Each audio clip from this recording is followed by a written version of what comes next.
Both teams have made a couple of lineup changes for tonight's second game, but in goal, it's the same pair. Kirk McLean making his 27th consecutive playoff start for the Vancouver Canucks. 31 saves in a 5-0 shutout in Game 1. There was some question at the other end as to whether Trevor Kidd might get the call, but Dave King had this comment about Mike Vernon. When you look at what he's done for this team, Mike Vernon has to be the choice tonight for Game 2. Kerry Fraser is the referee. Pat DiPuzzo and Leon Stickle will work the lines. And again, Dave Jackson is the alternate referee. The first thing you have to look at is who the official is. You want to get a sense of what the referee is going to be calling and how he's called games in the past for you. Kerry Fraser is a real straight shooter, and as long as you don't embarrass him, you're going to get a great effort and a consistent game. Dave King has removed Michael Nylander and Chris Dahlquist from the lineup, and he's inserted Wes Walz and Kevin Dahl.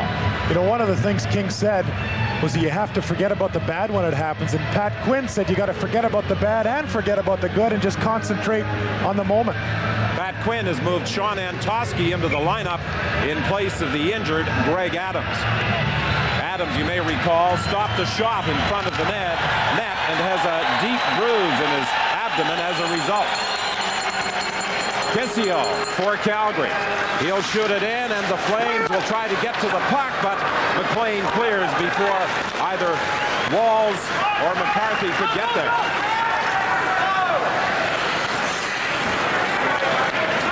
Hedican works slowly up the left side.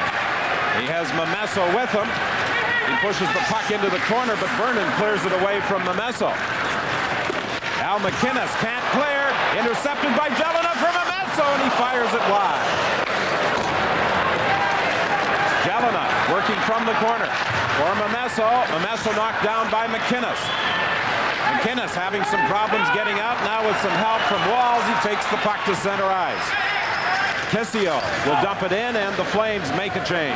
Well, thanks to no penalty in the first minute, already more tempo, more intensity in this hockey game. Vancouver already with a great chance. Important for the Flames to recognize that they got a break in the missed 2-on-1 that Momesso just fired. Yes, just 12 seconds into Game 1, there was a penalty call, an icing call against Vancouver, and these are the players not in the lineup of the Vancouver Canucks tonight.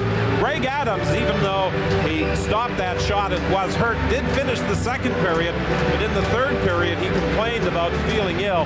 He worked out today, but they decided to scratch him from the lineup. No injury problems for either Nylander or Dahlquist. Dave King just felt he wanted a change. Here's a look at the 2-on-1. Once again, Vancouver very patient. They get a quick turnover in the Flame zone, an errant pass that's picked off. Super defensive play. Defensive play doesn't always have to be boring. A nice job by Vancouver to generate a great scoring opportunity. Merzen flips it to the corner. Ojek tied up by Patrick. Lume pinches in from the point. Ojek centers it. Luray couldn't get into position, and Merzen has to go back into his own zone. He lost it to Reichel, and they both slide into the net, taking McLean down and taking the net off its supports. Dangerous pass by Merzen, trying to go rink wide deep in his own zone, and Reichel almost picked it off. Well, the forechecking that Calgary has wanted to get appears a little bit earlier here. Dana Merzen tries to make a wide pass, and Reichel, who's pretty quick and crafty, got a stick on it just in time. McLean had a big choice to make as to whether he wanted to stop the Flames from going in his net or protect Dana Merzen. He made the wise choice and protected the guy that protected him 24 hours ago. Merzen is from Calgary, and his father has been a most loyal supporter at games played here at the Saddledome. Kind of a funny story with Dana Merzen. When he was traded from Hartford to the Calgary Flames, he was traded for Lane McDonald. Everybody thought it was Lanny McDonald. There was a huge uproar here in the city. But Dana came in and played very, very well, carried on what he had started. Calgary Wranglers here, the Hartford Whalers, and now doing a first-class job with the Vancouver Canucks. Linden works back into his own zone. Loses it. Cruz from the corner, trying to center. Tied up, back of the net.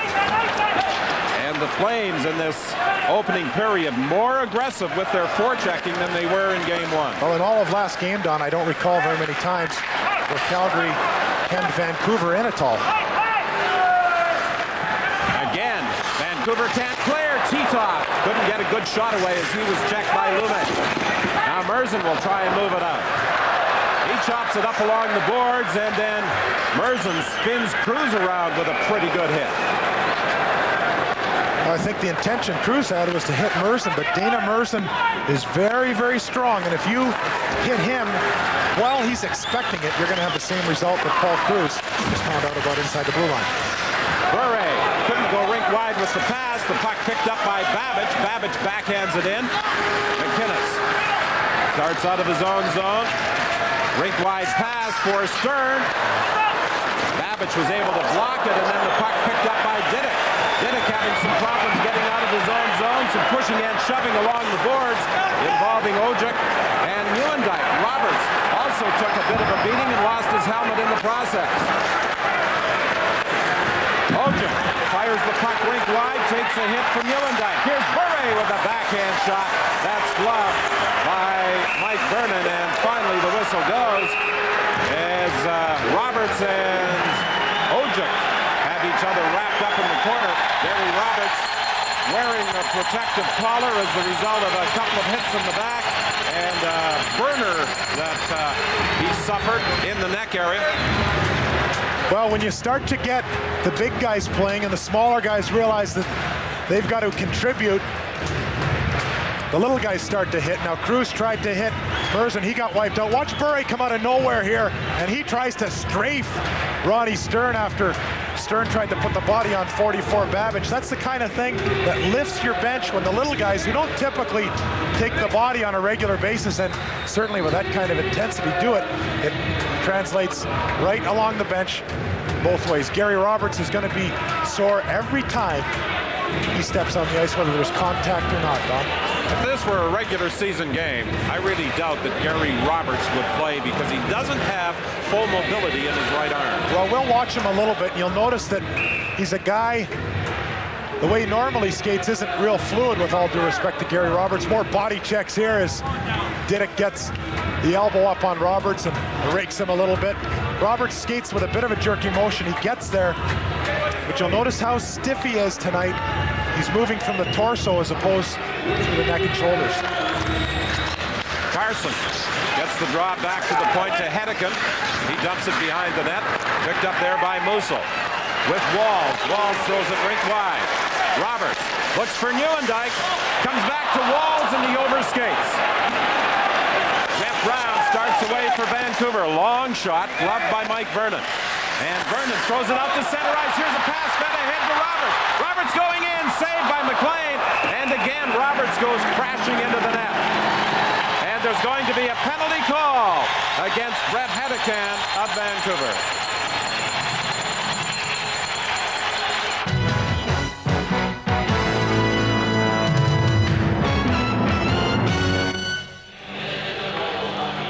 Having a goaltender who can handle the puck is a definite asset. Well, Mike Vernon has improved that part of his game, and it gives Gary Roberts this chance. Hedican hauls him down.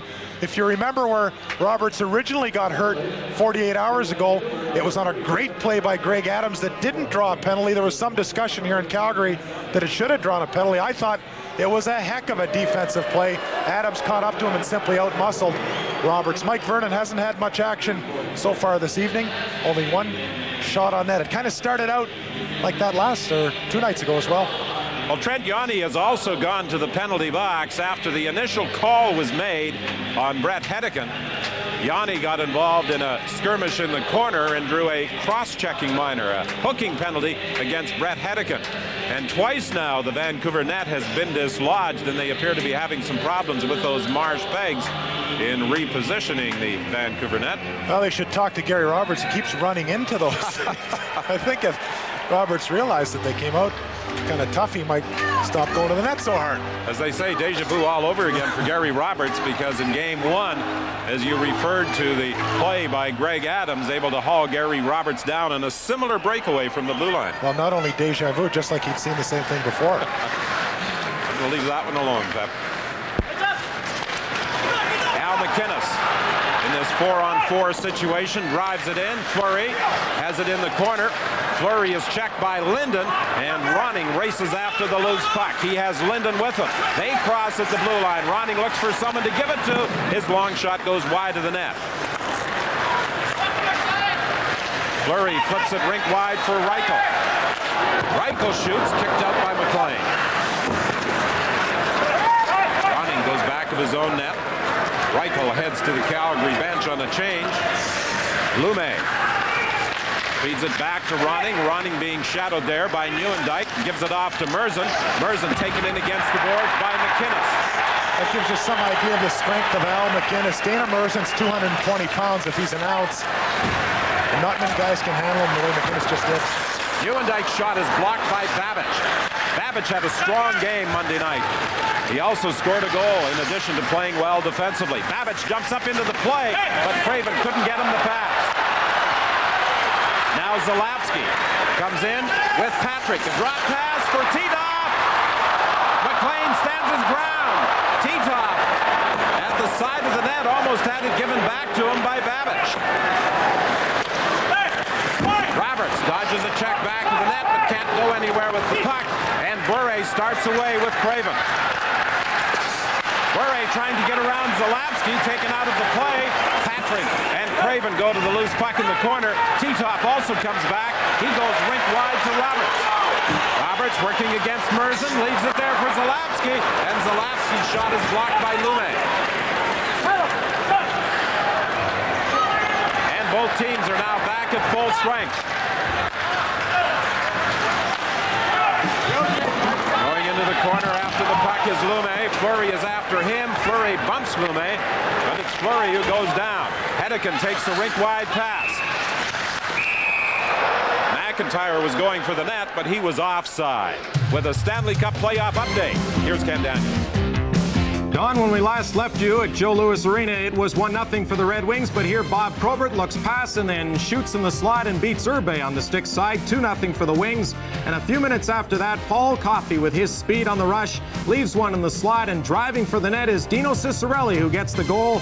That puts Detroit up on San Jose 3-0. Since then, Nicholas Lidstrom has made it 4-0 Red Wings late third period.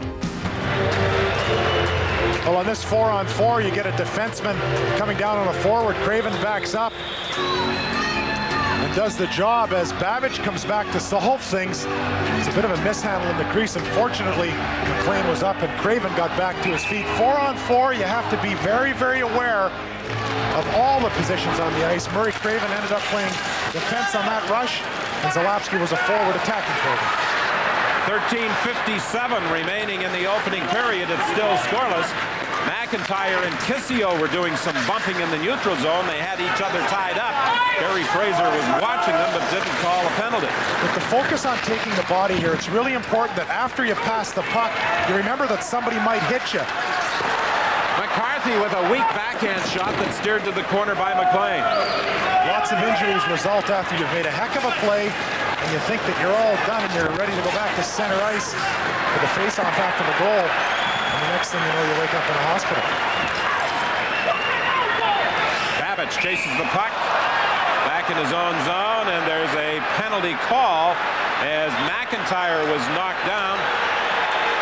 Well, this is the second time there's been a delayed penalty on a Canuck, and Calgary has ended up making it even by taking one. Vernon has one, as does McIntyre. Fair that a penalty was called, but he high-sticked McIntyre shortly thereafter, and what was going to be the second Flames power play ends up being the second 4-on-4 of this hockey game. Now, you've got Ronning and Linden out there to start. You got to watch for a guy like Bure to come out if you're a Calgary Flame, and if you're a Vancouver Canuck, you want to be aware of players like Fleury who can really turn the Jets on. Linden's backhand and a toe save by Vernon. Al McInnes comes back with Joel Otto. Long shot kicked out by McLean. Babbage tried to chop it along the boards, but Otto gained control, but he couldn't keep it in with his attempted feed to the point to Al McInnes. Al McInnes with a big shot from the blue line we just witnessed. In the last game, there were 12 Calgary players with one or less shots. 18 of the 31 shots came from the defenseman. Nieuwendyk with a shot, he scores!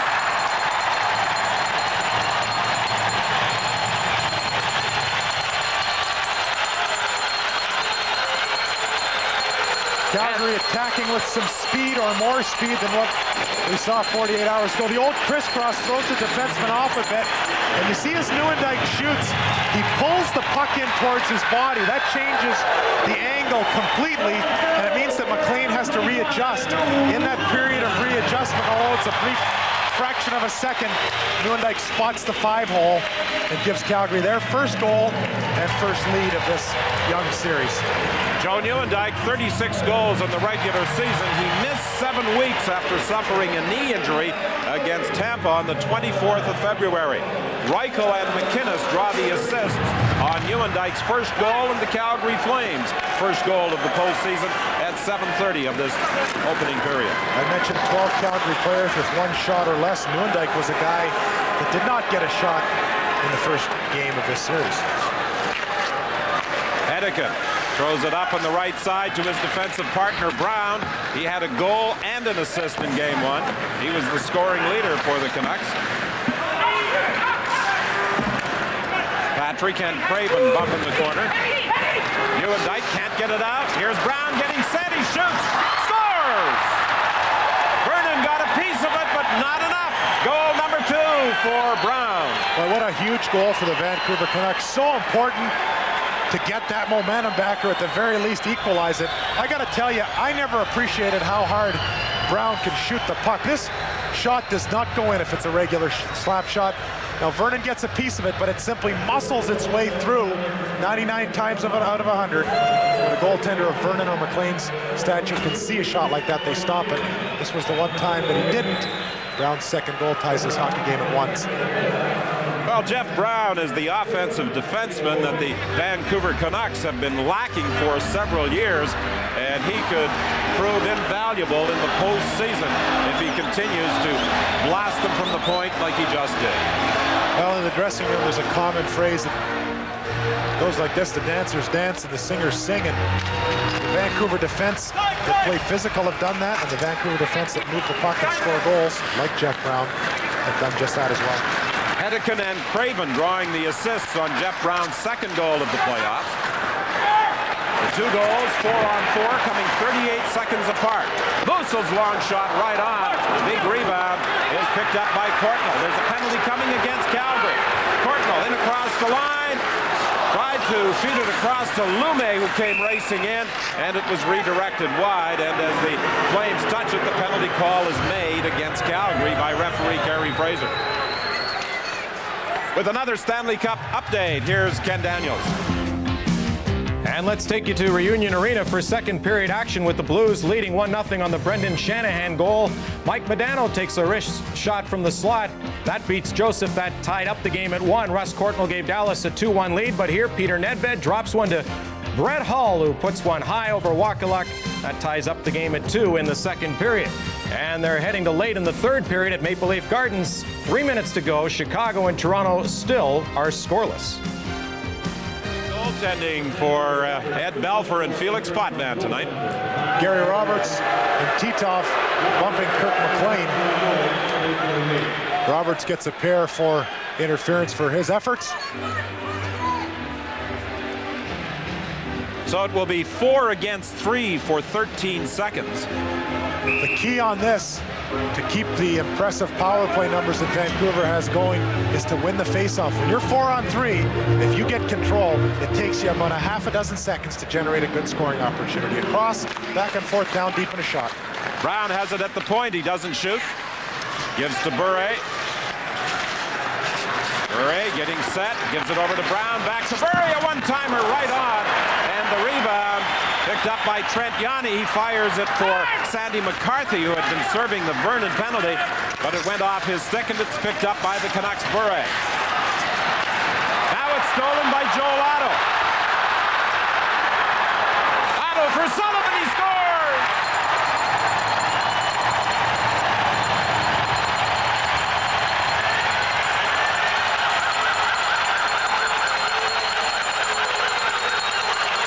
Mike Sullivan and his wife just had a baby boy yesterday. Matthew's his name, and I'm sure this one will be remembered someday by Matthew. Watch Sullivan come on the right side of your screen. Unbelievable effort as he really chugs up the ice. Joel Otto gobbles up the open ice, makes a nice backhand pass to the area where Sullivan is coming to, and a perfect one-timer by a left shot on the right side. Gives Calgary the second lead of the hockey game. Dave King was saying one of the reasons they grabbed Sullivan from San Jose on waivers back in January was his skating ability. And did he ever fly in getting up into the play to convert the centering pass from Otto? 10:36 remaining in the period. Vancouver on the power play. 1:07 remaining in the Gary Roberts penalty. Brown drives it in. Kevin Gall was able to get to the puck ahead of Jelena, and he clears. Brown is being watched by Sullivan. He feeds Bure, back to Brown. Ahead to Ronning. Ronning is forced back by some aggressive forechecking by Sullivan. Now Otto stepped in to forecheck, but the pass goes to Linden. Linden to Bure, but it's offside. 34 seconds remaining in the penalty to Gary Roberts. Well, Dave King, I'm sure, had his insides turning after the 5-0 loss, but I think he lived by his words a little bit. Don, in talking with him a few days ago, he continued to stress that when bad things happen in the playoffs, you have to forget about them, and when good things happen, you don't necessarily get too overexcited. Well, there was lots of bad things 48 hours ago, and lots of good things by the Vancouver Canucks. Here's a great view of Sullivan. Look at the way he continues to jump up the ice.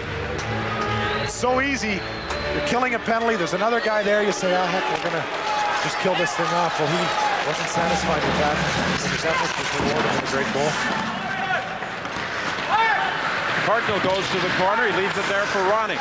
Back to the point for Babbitt. Back to Ronning. He chips it to Courtnall. He tried to center, but Al McInnes broke it up. Well, you can see a much more aggressive Flames attack, and I think in part that's because Vancouver perhaps is not quite as comfortable as they were in Game 1. Now they've had a little bit of success, and they know Calgary's going to come out with more jump. They want to try to take some of that away. Al McInnes, I think, is going to get a penalty for grabbing Trevor Linden around the net and around the neck and spinning him around. And that comes with 1 second remaining in the Gary Roberts penalty. Well, Linden has done a great job in driving to the outside. This is what Calgary has started to do a bit more of tonight. Look at that great speed as he continues to skate. McInnes puts the grip on him just slightly, but takes him to the ice, and Fraser calls the right penalty.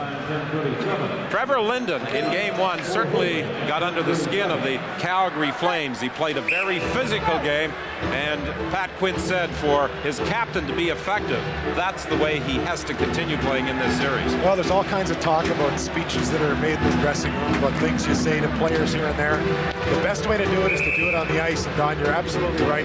That's exactly what Linden did in Game 1, and he's continuing to do it tonight. Hasn't scored a whole bunch of goals of late, but got a big one in the opening game, and that erases your memory from the last 10 games in the regular season. Well, Linden's a native of Medicine Hat. He was telling me this morning, for the first time Monday night since he came into the National Hockey League, he has not had to purchase any tickets for family or friends. Brown lets the shot go, saved by Vernon. Roberts is out of the penalty box. Rink wide pass for Bure. He shoots, fires it wide.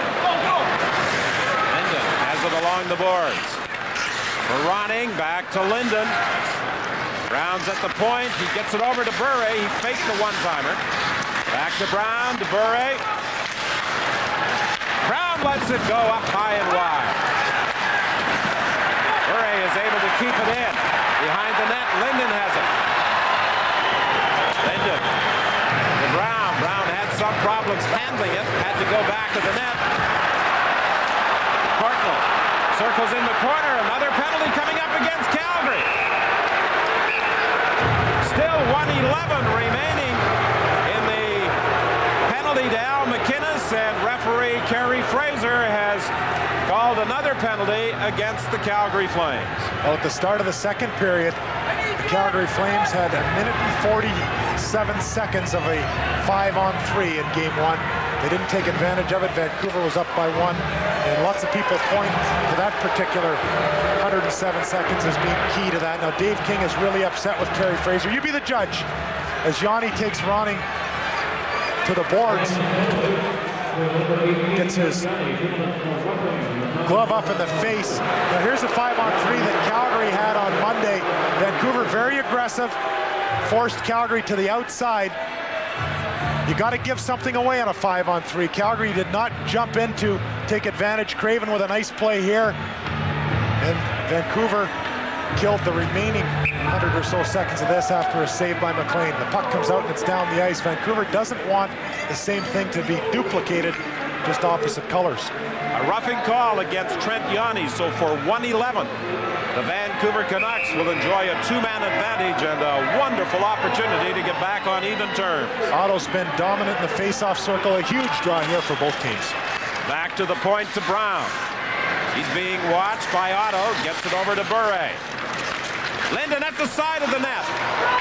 Pass never got through to him as Ronning tried to center. And it's stolen and dumped out by James Patrick. Brown fell in the neutral zone and he gloved it ahead to Courtnall, and that was a wise move by Brown, because had he not been able to glove that puck, Joel Otto might have had a breakaway. Good thinking by Brown, and great thinking a little bit earlier, Don, by James Patrick. You know, he got the puck in the corner and he could have tried to shoot it out to the point, but he knew that his backhand wouldn't go far enough, so he just laid it off in the corner, knowing that he could at least regroup.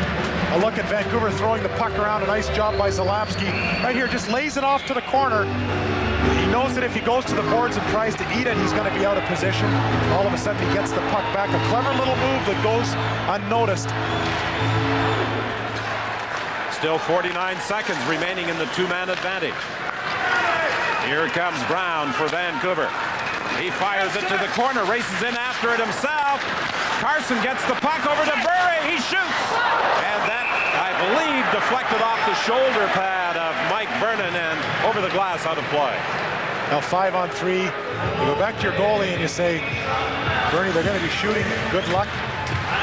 Bure tried to go to the roof here, hoping for a bit of a screen. Can really shoot the puck for a small guy. Vernon goes down, covering as much net as he can.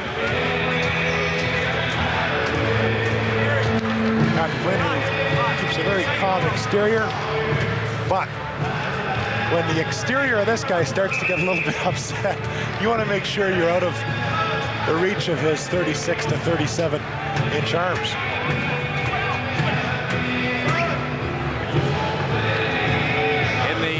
Between Toronto and Chicago, it's still scoreless with less than a minute to go in the third period.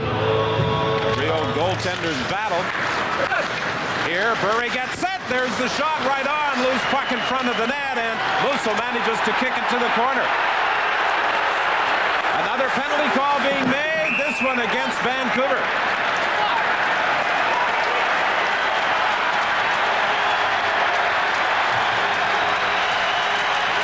In that, all of a sudden now it's 4-on-3. Vancouver, a complete turnaround on faceoffs. They've won 10 of 16 so far this evening, where those numbers were in Calgary's favor in the first game. Otto stole again from Lume, and Otto is knocked down. Lume lost his stick and has to kick the puck to the corner for Courtnall.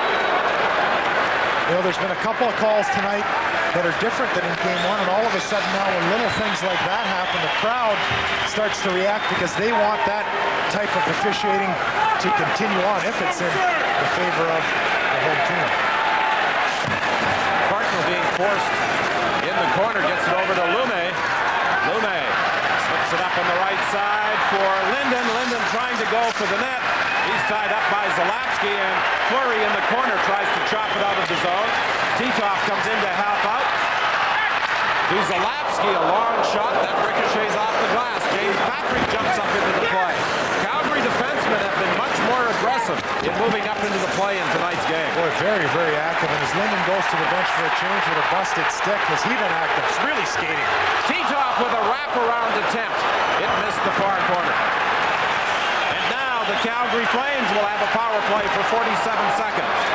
They lead at 2-1. McInnes with a shot. Puck bounces high to the corner off the pad of McLean. Fleury has it. Fleury cross ice for Nieuwendyk, and it bounced over his stick. Back to McInnes, over to the other side. Zalapski to Nieuwendyk. Nieuwendyk to Fleury. Fleury shoots. Saved by McLean, and the puck is cleared by Tim Hunter. Well, some very quick puck movement by the Calgary Flames. Vancouver still aggressive on the penalty kill, doing a good job. When they do get a chance, you very rarely see McIntyre and Tim Hunter not get the puck out. Now, Reichel is a guy, Don, that is very, very good at taking what doesn't appear to be anything on a power play and turning it into something. When he's on the side of the net, he sometimes holds onto the puck a little too long, but unable to do it. When he does that, these sorts of numbers start to materialize. 93 points this year for Reichel. Titov, a very, very strong player, as he exhibits here. He gets the lid popped off him. A good trick by a defenseman, a little bit like the Muhammad Ali glove behind the neck, pull the head down, take some of the ability of your opponent to breathe away. Well, this is different. If you push the guy's helmet up just a tad, it's a little bit like sunglasses that you can't see out of. Dana Merzen went a little bit too far there on Titov and pushed the melon protector right off of his tape. Would you run that by me again in English, please? Well, that's a little bit of knocked his helmet off, Don. 16 seconds remaining in the penalty to Murray Craven. Calgary leading by a score of 2-1.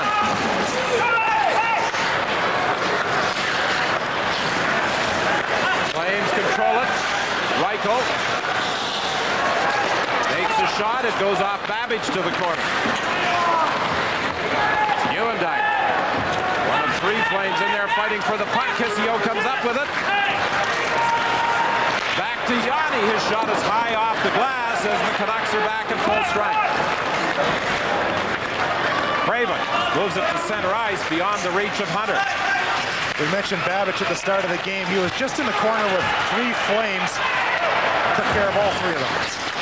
Craven runs into Kissio and the puck is dumped down the ice. Musso goes back after it. Now it's Fleury coming in against Brown. Back to McKinnon as he shoots, and that's kicked up into the crowd by McLean.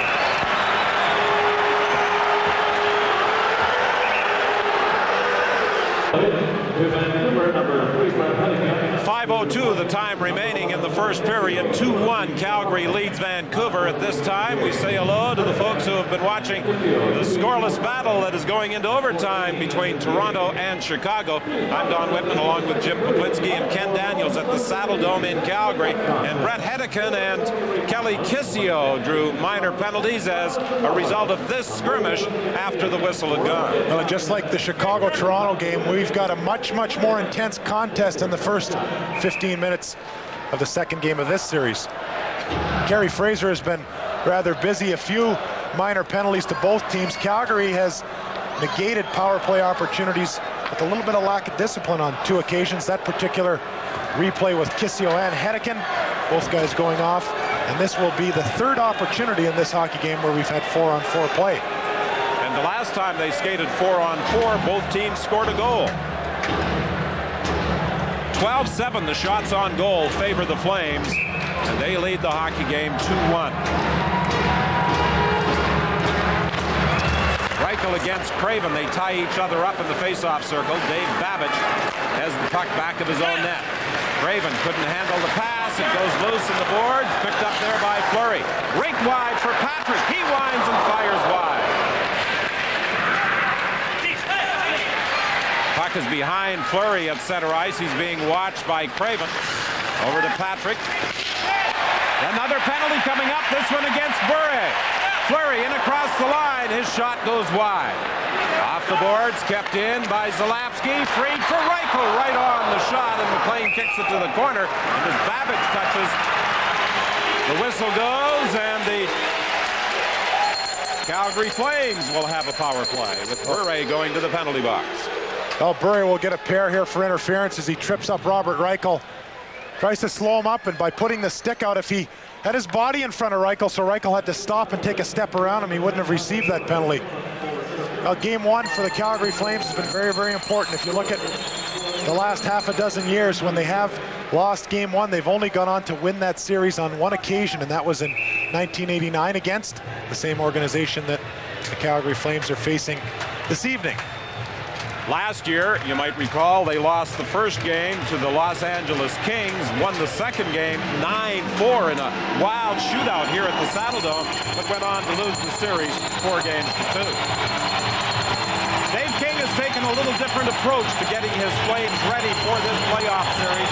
More relaxed, not the intensity of last year where so much time was spent with the players reviewing videotape. As a matter of fact, this morning at the skate, the team was only on the ice for about 20 minutes. Back to the point to McInnes. Over to Fleury. To McInnes. McInnes winds, shoots, scores!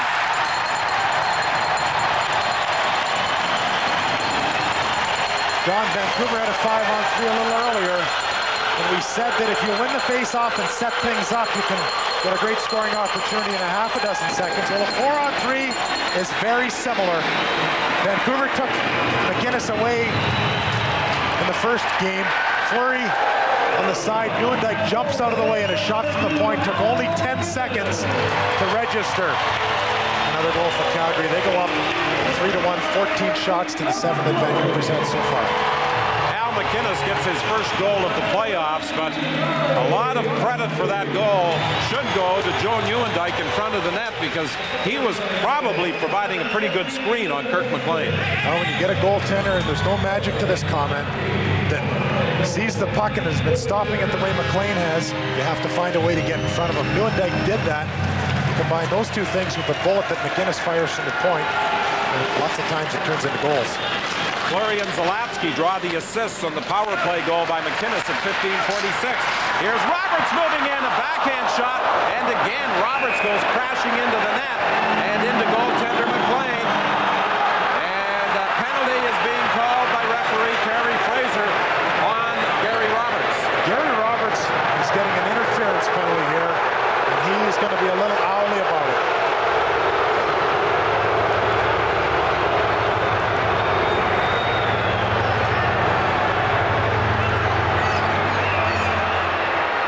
We own one of the Chrysler minivans, and we had a chance to try this new Ford Windstar, and it is incredible. This is an extended van. It doesn't look like it. When I turned around from my seat and saw how much room the kids have, it's great. Now, the Windstar holds 7 people and all the luggage you want, too. It's one of the smoothest rides we've ever had, car or van. And quiet, too, except when the kids are making their little contribution. It's got front-wheel drive. I really like that feature. And, you know, to me, it really feels like the evolution of the minivan. Hey, this new Pepsi Max is really something, huh? Mm-hmm. Yeah, well, it tastes of regular cola and a third of the calories. I'll grab that for a second. Yeah, sure. What are you doing? I want to see if they filled it up a third. Can't you just enjoy the taste It's without... the only way to explain this calorie thing. You're not going to open it, are you? Oh, don't worry. You see, the lower pressure created by the chilling will keep the expansionary forces of the carbon dioxide at bay. Who's going to open it? It's elementary. New Pepsi Max. Oh, jeez. All the taste, 1/3 the calories.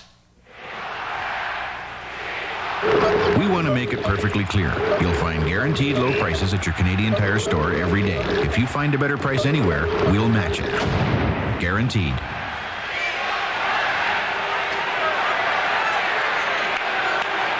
Gary Roberts was very upset with the call by referee Kerry Fraser. He smashed his stick against the glass as he went to the box. He was lucky he didn't get him misconduct there.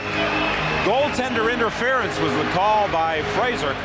Let me tell you, if you don't play special teams in this series, you're not going to see a whole bunch of ice time. Oh, you got that right. Kerry Fraser feeling that Roberts could have gotten out of the way of McLean, and because he didn't assess the penalty, I'm not sure that Roberts could have got out of the way on that particular rush.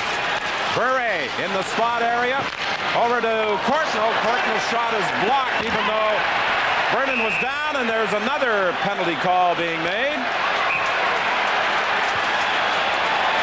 And Murray Craven heads to the penalty box. There has been a constant parade, and the occupancy code over there might be in jeopardy in a moment.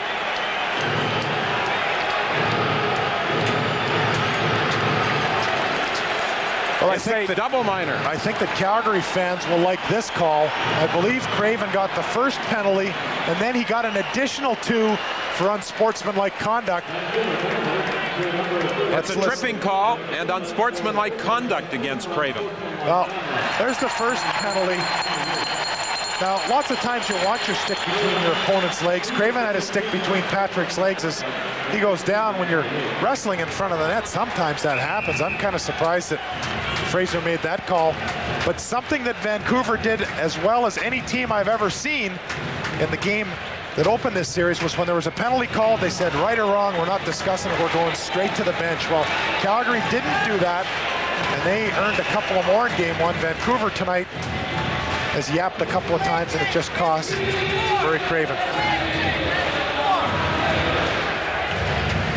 Remember, Don, I said at the start of the game, if you embarrass Carey Fraser, whether it's accidental or otherwise, you can run into problems. And you start yapping at this guy, and you're barking up the wrong tree.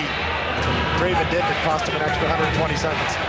3-1 is the score here at the Saddle Dome with 3:32 remaining in the period. Elsewhere, Chris Osgood with 22 saves in blanking the San Jose Sharks 4-0. That series now moves to San Jose for the next 3 games.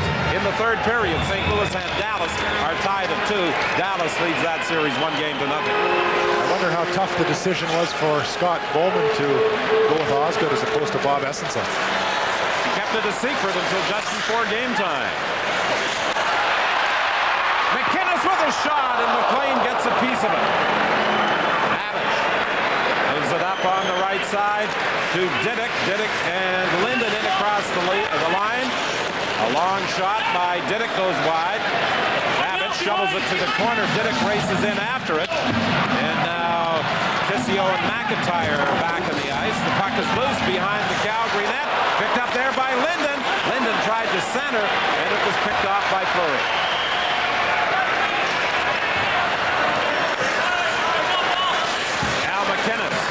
Wide pass for Kissio. Kissio tried to go behind his back to Fleury. It was broken up at the line by Brown. Brown knocks it away from Kissio. Brown tried to go in front to Jelena, blocked by Zalapsky, and another penalty call has been made by Fraser.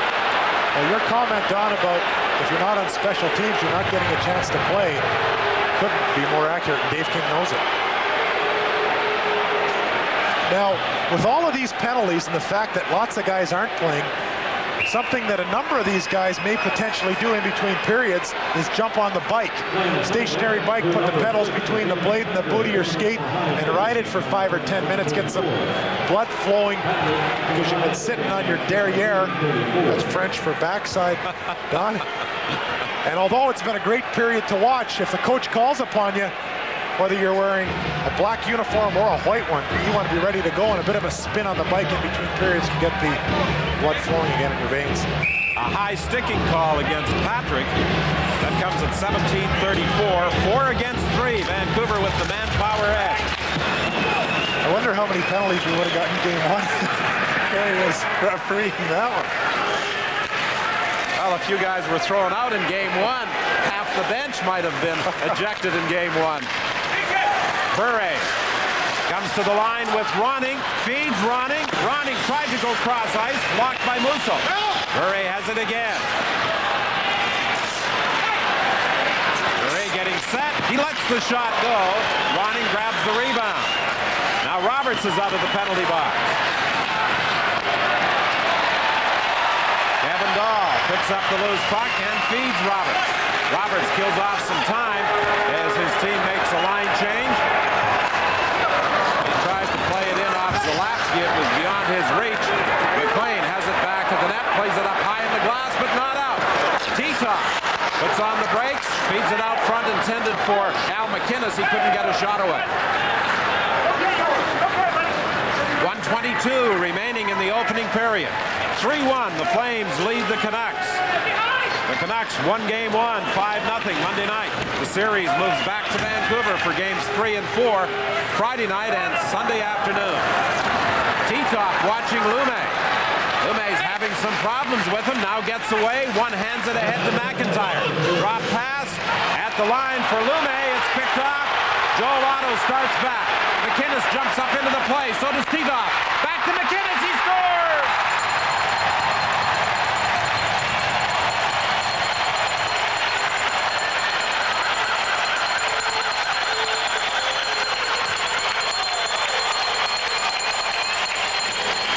Pretty three-way passing. Otto, Titoff, and McInnes with the big defenseman, the trigger man. Well, this is tough enough to do if you're going at half speed. These guys are full bore.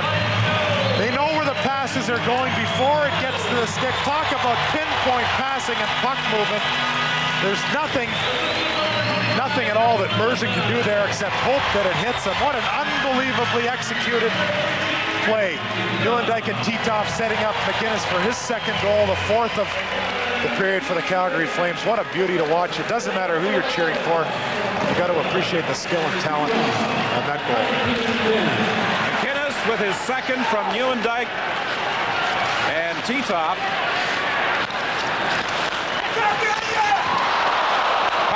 Fired towards the net and redirected by Vernon. Knocked down in front of the net by Vernon. Vernon is down and it's fired wide by Courtnall. Here comes Patrick. He can't get to the net. Now it's Courtnall. Dumping it down the ice with just 6 seconds remaining. It's dumped out to center ice as Reichel takes a hit along the boards from McIntyre just as the horn sounds to end period 1. But a totally different period for the Calgary Flames in Game 2 than they played in Game 1 of this series. And they lead it by a score of 4-1, outshooting the Canucks 17-9. Now let's go downstairs, and here's Ken Daniels to tell us about the first intermission. And joining me in our studio, Don, will be the Calgary Flames' Ronnie Stern. We'll attempt to bring you overtime action from Maple Leaf Gardens between the Leafs and Hawks. We'll review the other 2 games as well. And on our Wall of Fame, Red Kelly. Our score after 20 minutes of play, it's the Calgary Flames well in control, leading the Vancouver Canucks by a score of 4-1. It's all Flames tonight, 4-1. Calgary leading Vancouver after 20 minutes with Al McInnes leading the way with a couple of goals. And joining me in the studio now, Vancouver Canucks, a 4th-round draft choice in 1986, Ronnie Stern. And for you in that first period, Ronnie, with 15 penalties called, you tired? No, not quite. I got lots left. I guess you do. How much of a distraction is it for you not being too much on the special teams? Well, it's not a big deal. I mean, it's something that I've been used to, and a few of the guys, don't play much. And it's something that we have to adjust and just be ready when the time comes. Now, back on March 5th, 1991, you were traded for Dana Merzin. Do you remember that day well? Yeah. Phone rang, and there was a lot of talk of Jimmy Sandlak being traded. He was my roommate, so I picked up the phone, and it was Pat Quinn. I kind of said, Pat, you want to talk to Jimmy? And he said, no, actually, I want to talk to you. So I traded you today, so it was kind of a surprise. But I guess it worked out okay. And back in 1989, you were a member of the Vancouver Canucks playing against Calgary, and you were with Bob McCammon at the time. How do you remember that series? Oh, it was an intense series. We were definitely the underdogs, and we had nothing to lose. And so the guys were really loose, and we had a good bunch of guys who really worked hard, and a lot of veterans, too, who did the job for them. A war of words, much like this series, has become one team calling the other team dirty? I mean, you look at both teams, they're both physical, and I mean, you can read the paper and we can call each other names and say stuff, but I don't think it's a sense of intimidation whatsoever. Okay, Ronnie, listen, best of luck the rest of the way, and I hope the penalties are cut down so you'll be able to get on the ice, okay? Thanks a lot. Ronnie Stern of the Calgary Flames. Time now for other action. The Maple Leafs and the Chicago Blackhawks in overtime at Maple Leaf Gardens. Let's take you there now, and here is Bob Cole. The Blackhawks are on the rebound. It's kept in at the line by Weinrich. He's centered it. 3 Leafs were in front of Putman to cover up and get it out. It is Gilmore getting some room. Gilmore coming in on goal. He tried to stick handle back into the slot away from Weinrich. Clark is on it, forechecking with Gilmore behind the net. Pushed it out front. It got to the line and Gill shot it. Wendell Clark is in front of the net. Win the game, 1-0. The Chicago Blackhawks are arguing about this one. My guess was Wendell Clark in the crease, and it may well be that McCreary's going to go upstairs and look at this on the video replay. He's talking it over right now with linesman Vines. Burns can't believe it. We'll have to have a look. Is Wendell Clark in the crease when Gill shoots it? No! I'm sure Al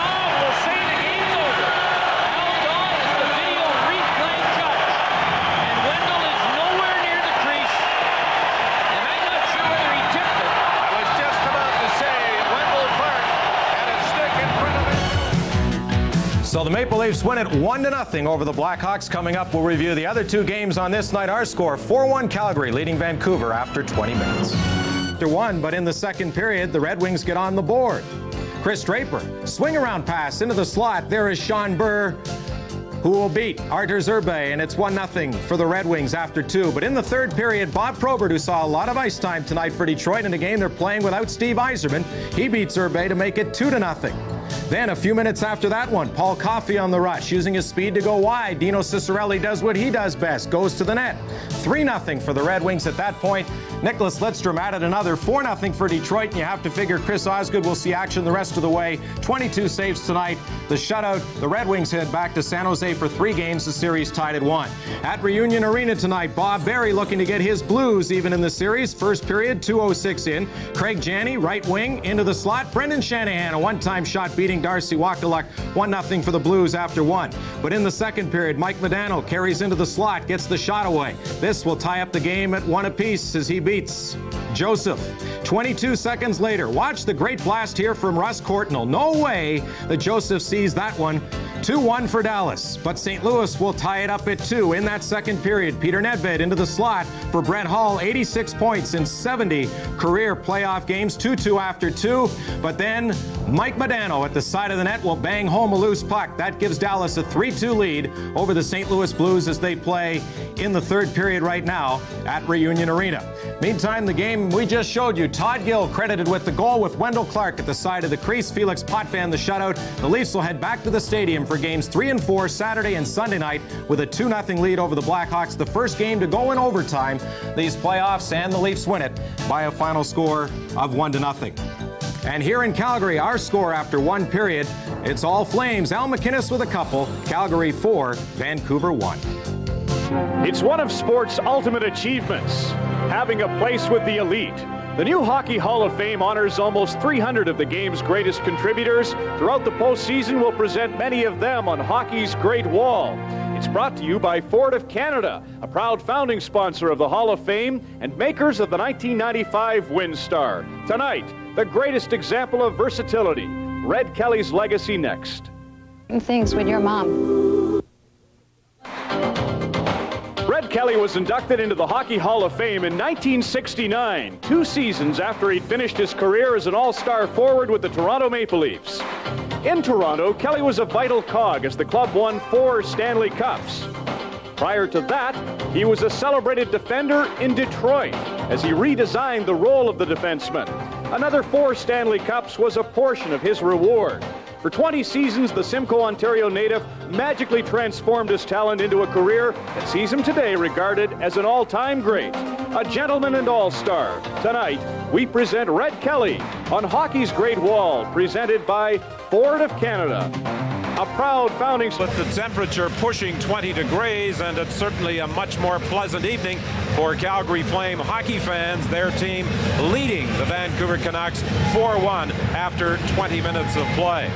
Game 1 saw Vancouver shut out the Flames 5-0. And Calgary coach Dave King was saying this morning that he fully expected his team to be much more energized tonight. He said in Game 1, we probably weren't good enough in any phase of the game. And his team, of course, was also aided by 15 penalty calls in the opening period. Only for 4:51 did they play 5-on-5. Ewendyke from Reichel and MacInnis at 7:30. Then Brown from Hedican and Craven tied it. Sullivan shorthanded with the go-ahead goal from Otto. And then 2 goals for the Calgary Flames on the power play. MacInnis, and then MacInnis on a pretty 3-way passing play for a 4-1 lead. Well, you had to be ready to be on special teams in the opening period. In fact, just under 15 minutes of either 5-on-4, 5-on-3, 4-on-3, or 4-on-4 play. Still 16 seconds remaining in the penalty to Murray Craven. A double minor he picked up late in the first period.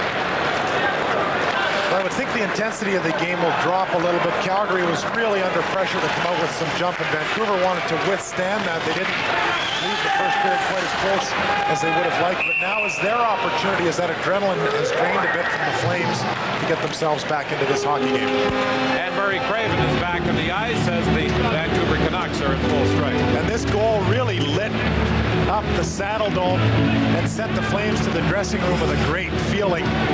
Watch the passing play. Remember, this is absolute full speed, pinpoint, tape-to-tape passing. You know, we talked with Dave King this morning, Don, and one of the comments that we all agreed upon was after you're up away from the game for 2 or 3 games, you lose respect for the speed of the game. When you're watching it on TV or when you come to the PNE or the Saddle Dome or any other building to watch a National Hockey League game, get down close to the glass for a couple of shifts to respect just how difficult it is to make a play like we just saw. Fleury threw it in front. It was knocked away to Fleury. Can't go anywhere with it. Reichel tied up by Babbage. Centering pass. Sullivan with a shot. As Reichel still managed to get the puck over to Sullivan, even though Babbage had him tied up, and Sullivan almost got his second of the game. Well, McLean had to make a great save here. This puck was really rolling and bouncing. McLean was completely stretched. Look at this. He got it right on the tip of his glove. He needed the full 16 inches of the mesh in that pocket to snag a real floater from Sullivan. Face-off to the right of McLean. From the face-off, Reichel drove it towards the net, and McLean made the save. Patrick and Zalapsky are forced back into their own zone by the forechecking of Ojek and Craven. Babbage waits for his mates to get back on side, played it in and hit the helmet of Zalapsky. Babbage blocks a clearing attempt at the line, into the slot for Ojek. He couldn't get a shot. Zalapsky flips it up around the boards. Babbage pinches in from the point.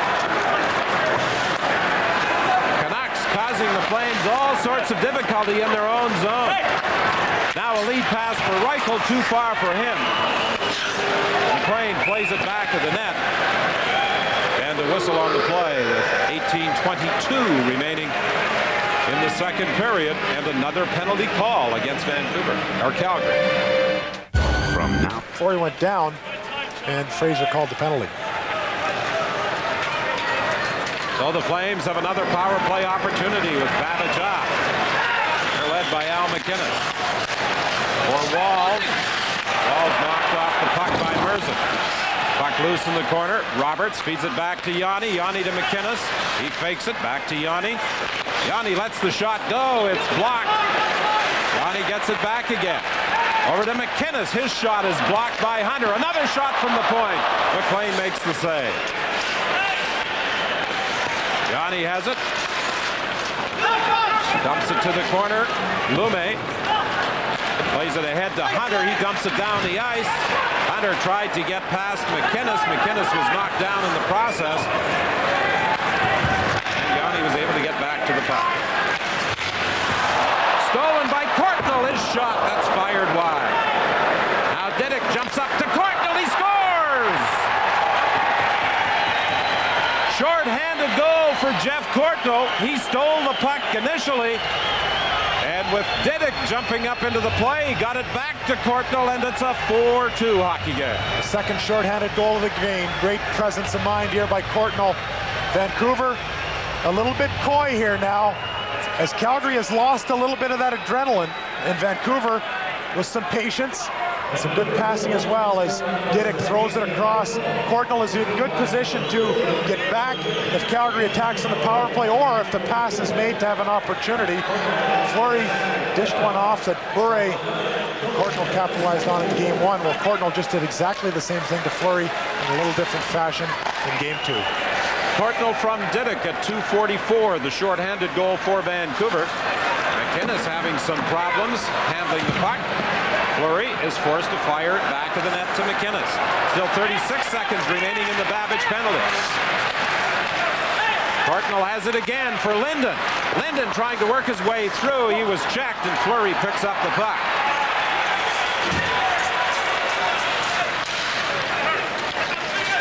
Hedican will fire it off the boards and down the ice. As Zalapsky goes back after it, the Canucks change up their penalty killing. Craven is out there now. along with Bure. Golapski gets to the line. Sullivan goes to the net. The puck is fired into the corner for Reichel. And now Babbage is on the ice as the Canucks are back at full strength. Merzen for Craven. Craven leaves it at center ice, picked off by Fleury. He can't go anywhere with it. Babbage starts back for Vancouver. Babbage with a quick shot kicked to the corner. Merzen for Craven back to the net. Musil trying to get away from Craven. Craven couldn't center it, and it's flipped down the ice, and this will produce a whistle as Lume goes back to touch it for the icing against the Calgary Flames. 15:50 remaining in the second period. At Montreal, 4:30 Pacific, 7:30 Eastern Time, and we're back Friday night again, coast to coast. The Flames and Canucks from Vancouver, 7:30 Pacific, 10:30 Eastern. Courtnall with a shorthanded goal, and that's a great way to kill a penalty. Hedican with the shot right on. Patrick skates it out of his own zone, ahead to Sullivan. Off the end board, Sullivan went racing in after it, but Jeff Brown beat him to the puck. Craven rink wide for Ojic. Ojic flips it up along the glass. Brown races in after it. Patrick gets there first. Now Zalapski throws it around the boards to the other side for Roberts. He plays it to an open wing. Nieuwendyk racing after it. Nieuwendyk going to the backhand, waits for help to Zalapski, who shot right on, and Roberts overskated the rebound and went crashing into McLean. Now Bure comes in. Bure feeds it back to the point. Brown to Hedican, a shot up high, and Vernon holds it for the faceoff. And now, as he skates off to the bench, Gino Ojic knocks down Gary Roberts. There had been a penalty call against the Calgary Flames. Gary Roberts is receiving 2 minutes for charging as he ran into Kirk McLean. This is similar to the interference penalty that Roberts got. You've got to get out of the way of the goaltender. He's not fair game as Nieuwendyk drives and then circles. Roberts keeps coming through. Now watch in the middle of your screen as Roberts runs right over McLean. And once again, Fraser is assessing that Roberts could have gone out of the way. Now, Roberts gets a bit of a tug from Ojic and hopes to even up this ball. Remember Roberts' injury up top. Whenever he falls, even if you might categorize it as a bit of a dive, he's going to feel it as he adjusts the little bit of extra equipment that he's wearing tonight. A charging call against Roberts. He and McLean have really been involved with each other in tonight's hockey game. You can say that again. Calgary's power play is 1 for 4 so far tonight. They've had only 3 shots on goal on their power play. They haven't had any shots on the last 2 and 1 shot on the last 3. A race for the loose puck. Titoff goes after it. Otto moves up with him. Titoff's shot is blocked by Brown. It goes to the corner. Titoff leaves it there for Otto. Otto dumps it back of the net. Brown trying to set things up to Linden. He dodges a check. Linden works in against Musil for Courtnall. He tried to get it back to Linden. Linden was tied up by Musil. The puck in the corner. Linden centering attempt grabbed by McInnes, and he whips it off the glass and down the ice. Trevor Linden with a great effort busting through the Calgary defense, causing Fraser to decide whether he's going to call a penalty or not. Doesn't always happen, but he's making Fraser make the choice, and he's also making the Flames defense aware that he's going to continue to press them, not only on the outside, but on the inside as well. That's the penetration we're talking about. Sullivan and Fleury are out penalty killing for Calgary. Dahl back into his own zone. Burry with a good move, keeps it in at the point. Courtnall goes back to the net, tried to center, it's blocked. Linden has it in the corner. He feeds the point. Bure over to Brown. Back to Bure. Bure into Linden. Brown goes for the net. Couldn't get a shot away. Center. And Courtnall couldn't get a stick on it. And the Flames clear. Brown reading the play very, very well. Sneaking in on the right-hand side. The angle had been cut off, but a good job by Vancouver to find a hole, see if they can get that seam and generate a scoring opportunity. They've started to get some more shots this period, something that they didn't do well in the first period. 20 seconds remaining in the Roberts penalty. Martin Jelena taken in against the boards by Zalapski. Puck goes loose, picked up by Otto. And Otto will take his time as he skates it out and dumps it back into the Vancouver zone, and that should kill off the final seconds in the Roberts penalty. He now steps back in the ice. Here comes Jelena again. Jelena went for Craven, and Craven was tied up. Titov tried to get out of the zone. He was upset, and the penalty coming up against Vancouver. Roberts with a shot that deflects up high and out of play. So the Calgary Flames will have a power play with 12:39 remaining in the second period. So you're an insurance broker. Right. And because you're not an employee of just one insurance company, you can show me the big picture, like an advisor. Mm-hmm. So who do you work for? You. Your insurance broker understands. Pepsi Max. It's new. All the taste of regular cola and a third the calories. Yeah, sure. Tastes good, that's all I know. Gull Labo. Can't you just enjoy it without the analysis, Sigmund? What do you think stops some crazy bigwig at Pepsi from just printing up a bunch of false labels? Jail. Oh, brother, you are so naive. New Pepsi Max. Could you get him a fork? All the taste, 1/3 the calories. Top customers like Pat Burns love the Mazda B-Series truck deal. Get either a minimum $1,000 discount or a great rate on a Mazda personal lease. So smile, Pat. I am smiling. And what a lovely smile it is. Welcome back to the Saddle Dome in Calgary, a building that will undergo extensive renovations before next season. Martin Jelena goes off for tripping at 7:21. He upended Titov along the board. Now, the thing that Kerry Fraser has done is he's been pretty consistent from the start of this game. The teams weren't quite sure how much he'd let go, but when there's been fouls like that, he has called them, and he continues to call them. 3-2, Dallas leads St. Louis with 5 minutes remaining at Reunion Arena. Zalapski for McInnes. Kissio having some problems along the boards for Roberts. He leaves it in the corner for Reichel. Zalapski to McInnes. His shot is up high and off the glass. Hunter knocks it down the ice. Boy, Al McInnes with a real rocket looking to go to the top of McLean's glove hand. He almost went to the top of Kissio's helmet. Roberts gets to the line. Drops it off for Zalapski. Over to McInnes. McInnes with a shot fired wide. Zalapski at the other point. Leaves it for Kissio. He tried to slide it in at the side of the net for Roberts. It was deflected away from him. Merzen takes his time, and he dumps it down the ice. 1 minute remaining in the penalty. Here's Nieuwendyk. But it's an offside pass to the Calgary captain. Al McInnes has done a great job on the power play for the Calgary Flames. Of his 82 points this year, 56 of them have come on the power play. Way ahead of everybody else. The big reason for that is McInnes has not been injured to any great degree this year, and he's always been out there either with Gary Suter, now with Patrick or Zalapski.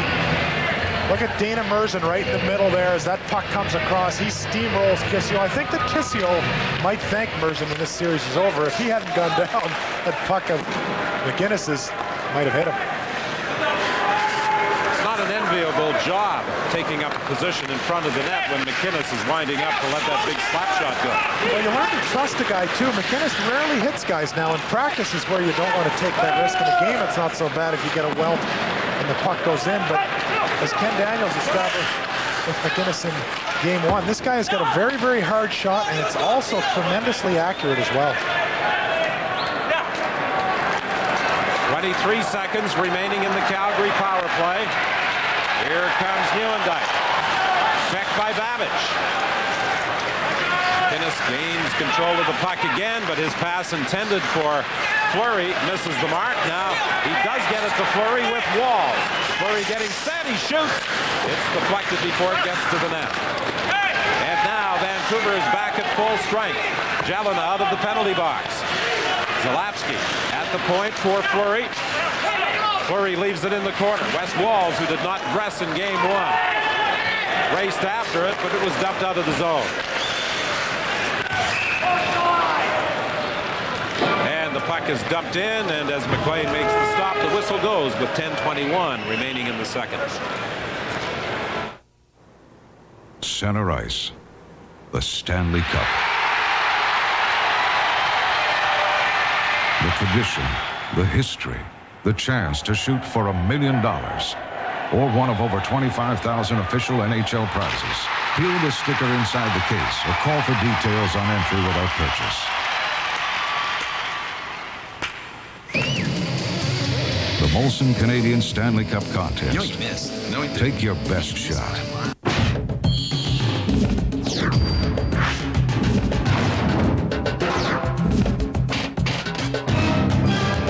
Here, the new 94 Chrysler Magic Wagon.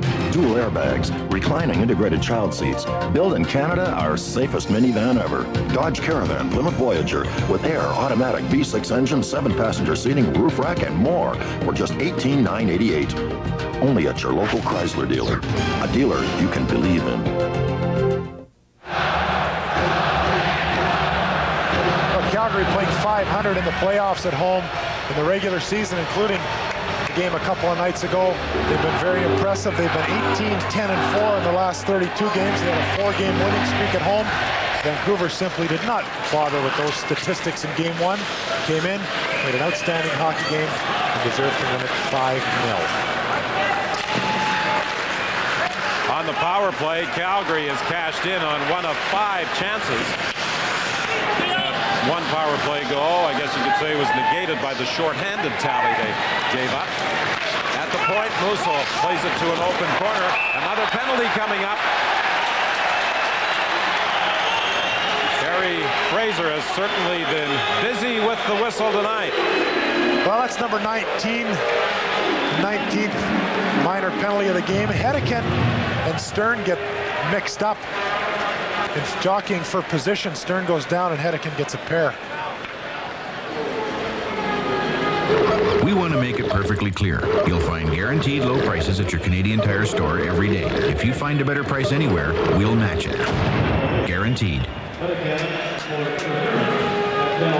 Brett Hedekin goes to the penalty box for interference at 10:08 of the second. I talked about the Calgary power play as we see the interference in front of the net. 1 goal and 5 power play opportunities. Calgary, on its last 4 power plays, has managed just 1 shot. Here's McInnes with a shot right on.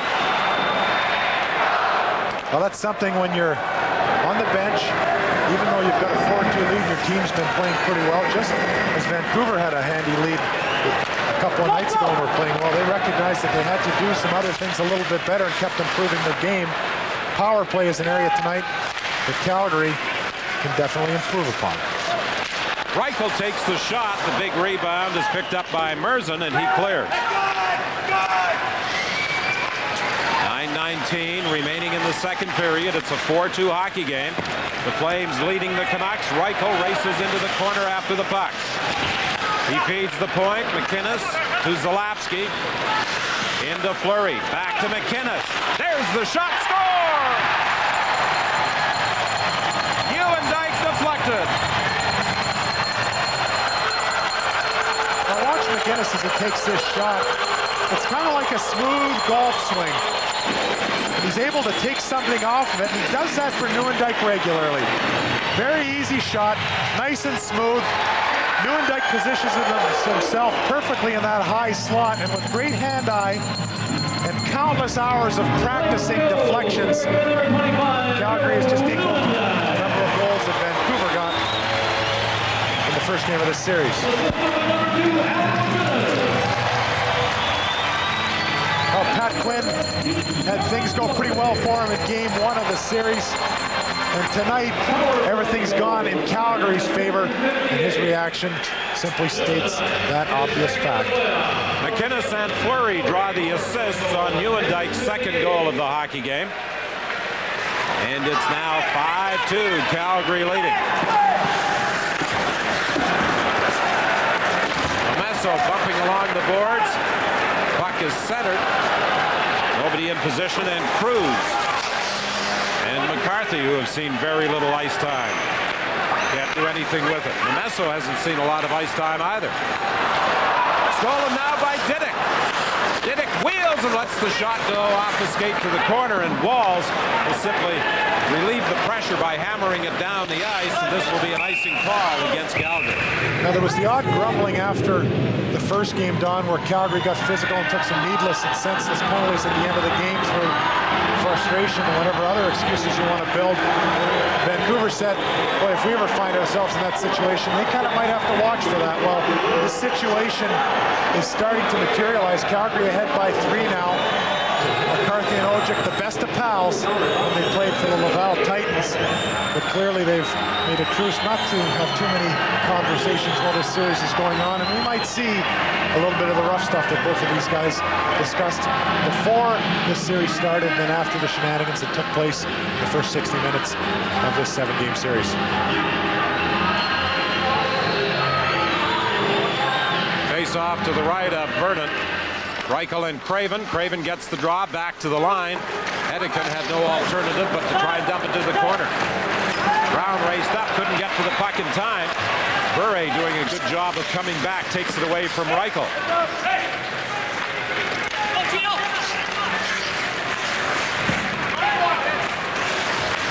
Lapsky couldn't go anywhere with it. And as it's dumped into the corner, Calgary defenseman goes back after it again.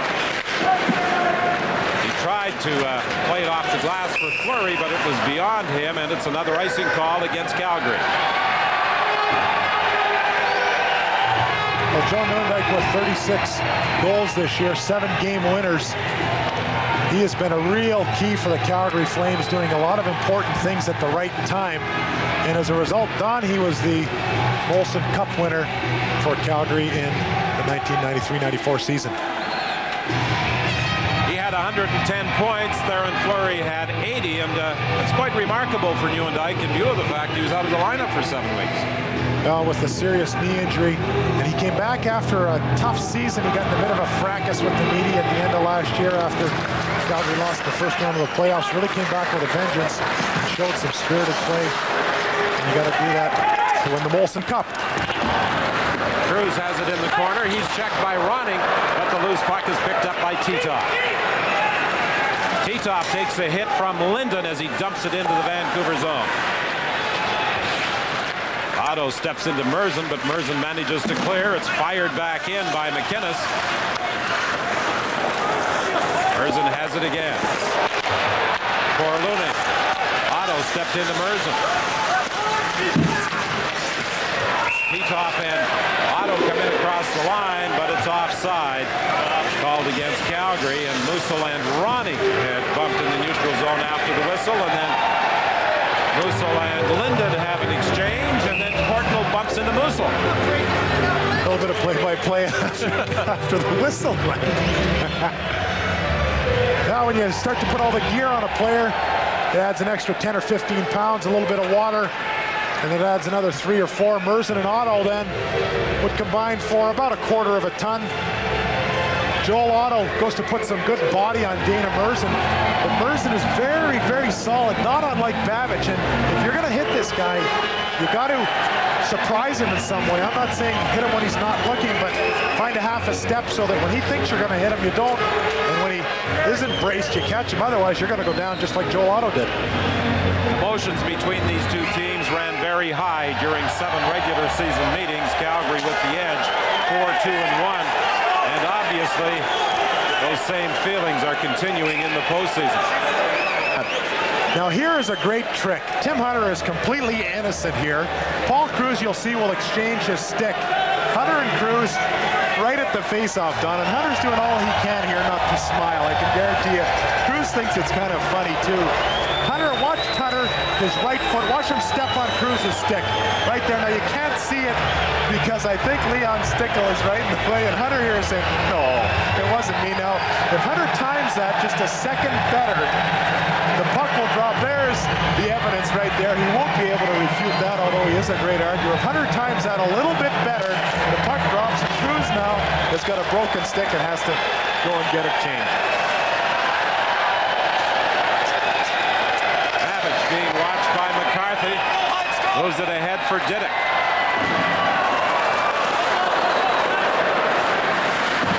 Vernon played that one rather casually, letting it slide right through the crease. Now Diddick has it. Diddick fakes the shot over to Babbage. He lets it go. Puck kicked out. Picked up at the side of the net. They bang away at it. And there's a penalty coming against Calgary as Hunter was at the side of the net jamming away at the puck. Cruz comes in to the corner and there's some pushing and shoving. But nobody is dropping gloves, at least not yet. Well, you've got a fair amount of beef on the ice. McCarthy and Antoski are two huge men. Timmy Hunter and Paul Cruz round out a pretty impressive bout if things ever get going. Tim Hunter's dad, Ralph, lives in town now. He didn't come to game one. Tim couldn't convince him to come. He wanted to stay and listen to Don Whitman. He did that, and I would think with the results that Vancouver had in the first game, with the superstitions that run through athletes and their families, watching this one as well. Cruz draws a holding call at 13:22 with another update. Here's Ken Daniels. All right, Don, let's take you to Reunion Arena. As you can see, late in the game, and Dave Gagne steals at center, a race for it with Phil Housley. Gagne gets there first, about 3 bounces into the net. That makes it 4-2 for the Dallas Stars. That game is now over.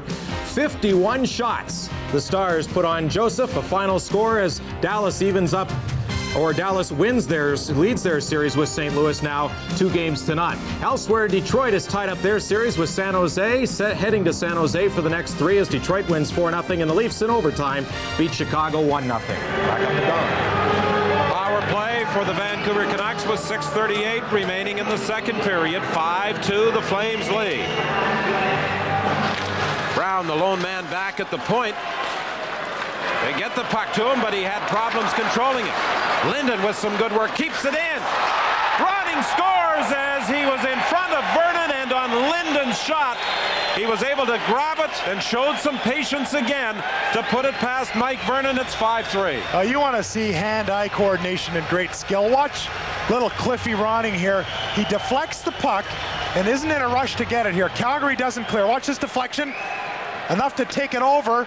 That's a planned play. You might think that was accidental. He deflected the puck and turned around waiting for it.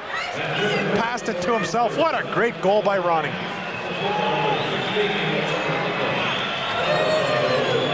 Ronning's second goal of the playoffs. He scored a big goal in game 1 in the 5-0 triumph. The power play goal with Linden drawing the assist comes at 13:31. And Linden did an excellent job of keeping that puck onside. You bet. Strong on the face-off. Calgary should have had that puck out. That space about 4 feet on the one side of the blue line is an area where you have to play desperation hockey, particularly when you're killing a penalty. Wall's forced in his own zone. Manages to get it back again. For McCarthy, Jelena goes in against the boards against Big McCarthy. Now Memesso comes in to help out as well with 6 minutes remaining in the second period. 5-3, the Flames lead. Yanni for McCarthy. He had problems controlling it. It was chipped past him. Walls couldn't go anywhere with it. The Flames making a change. Memesso gets to the center line before he dumps it to the corner, and now the Canucks make a change. Memesso goes into forecheck. He takes Kevin Dahl right to the net. Those two tie each other up. Here comes Fleury with a shot right on, and Merzin is back after it. 5:24 remaining in the second. 5-3 to score. Dumped in, cleared to the corner, but not out as Brown at the point gets it back to the net for Bure. Bure is checked, and the puck is moved ahead to Reichel. Patrick jumps up into play, so does Zalapski. Zalapski takes the pass, and McLean comes out of the net to check him. Good play by Kirk McLean as Zalapski jumped up into the play and was in alone. Well, you think a goaltender just has to watch for shots. McLean, as soon as that pass was made across to Sullivan, was on his way out to stack the pads. He did that. Surprised the Flame attacker and ended up saving a goal. Hartnell with a shot right on. Back to the point. Babbage keeps it in. McInnes to Titov. Titov leaves it in the corner. Cruz goes back to the net. Cruz, a backhand shot. Tried to pick the short side. Puck loose at the side of the net. Ronnie plays it up along the boards for Linden. Now it's Cruz driving into the corner. Back to the net. Now McLean decides to play it himself. Rink-wide pass for Linden. He gets away from Roberts. Ball goes to the corner after. Head for Nieuwendyk. Nieuwendyk steers it down into the Vancouver zone. Courtnall banks it off the boards. Stern took a swipe at it. It hit the linesman and didn't go into the Vancouver zone. Hunter takes Yanni in against the end boards. Dahl chops it ahead to Stern. For Nieuwendyk, he has Roberts with him. Nieuwendyk drops it at the line for Yanni. Yanni is checked, and back comes Carson, but there's a penalty call in the play against Vancouver with 3:13 remaining in the period. Brand names are important. But getting the best price is just as important. You don't want to pay a lot just for a name. But at Zellers, you don't. Zellers has low prices on everything. Pack and Play Portable Playpen, $94.97. Save 30% on all infants' character clothing. Fisher-Price Nursery Monitor, only $38.97. Brand names you can trust. At a Zellers low price, you can't beat it, right? You got it. Only at your store, Zellers, 'cause the lowest price is the law every day. Brand names, low prices. And Club Said Rewards. Why shop anywhere else? We offer something no full-size pickup ever has. Four-wheel anti-lock brakes. We've thoughtfully provided a driver's airbag. Of course, we've also designed the frame and body to distribute the forces of a frontal impact and installed high-strength steel door beams to help resist the forces of a side impact. Of all the jobs this new truck was designed to handle, none is as important as the one we hope it never has to do. Dodge, reinventing the truck.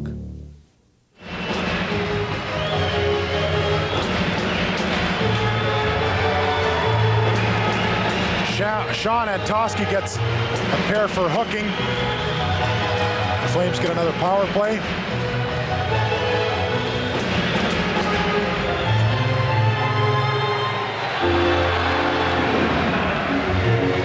.313 remaining in the second period. Calgary leading 5-3 with Antoski in the penalty box.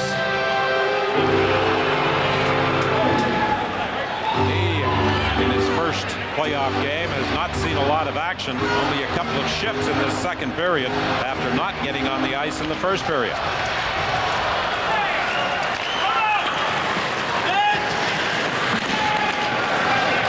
In the corner, Reichel gives it around for McInnes to Zalapski, in for Fleury. Back to Zalapski. Nieuwendyk in front of the net. Zalapski lets the shot go, and Nieuwendyk couldn't get a stick on it. McIntyre against Zalapski. Had some problems, but finally was able to clear.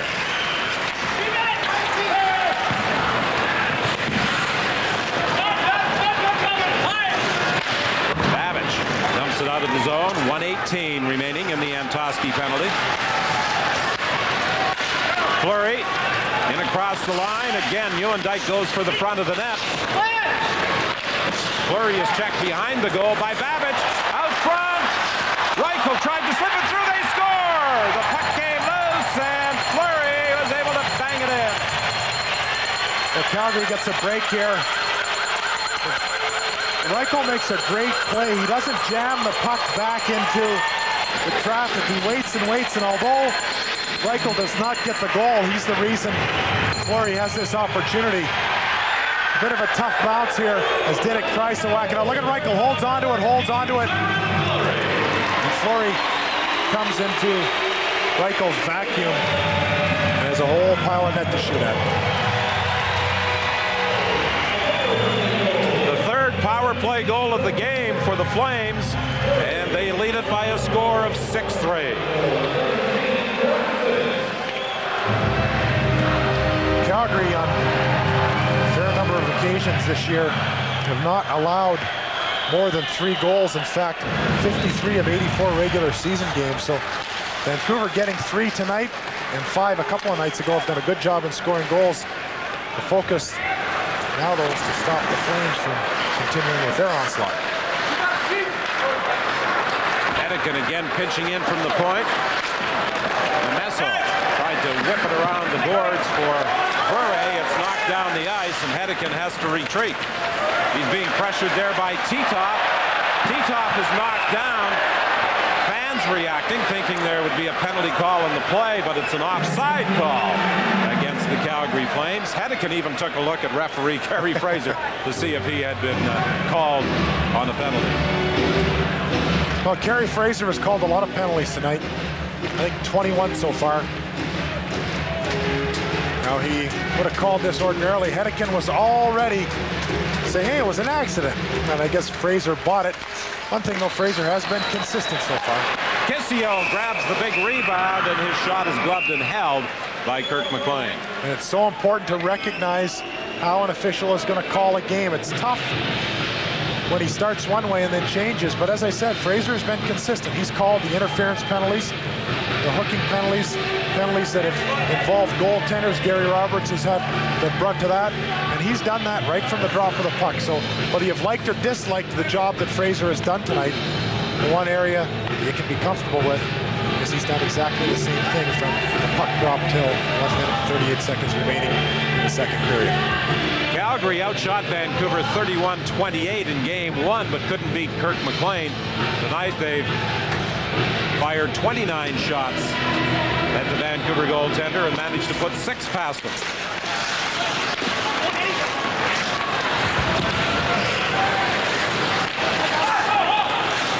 Otto in the corner for Titov. Cruz comes in to help out. Carson knocks the puck to the other corner. Titov persists. He gets there. Can't find anyone to give it to. Leaves it back of the net. Brown fires it down the ice. Finish being watched by Carson. Carson steals it for Jelena. He scores!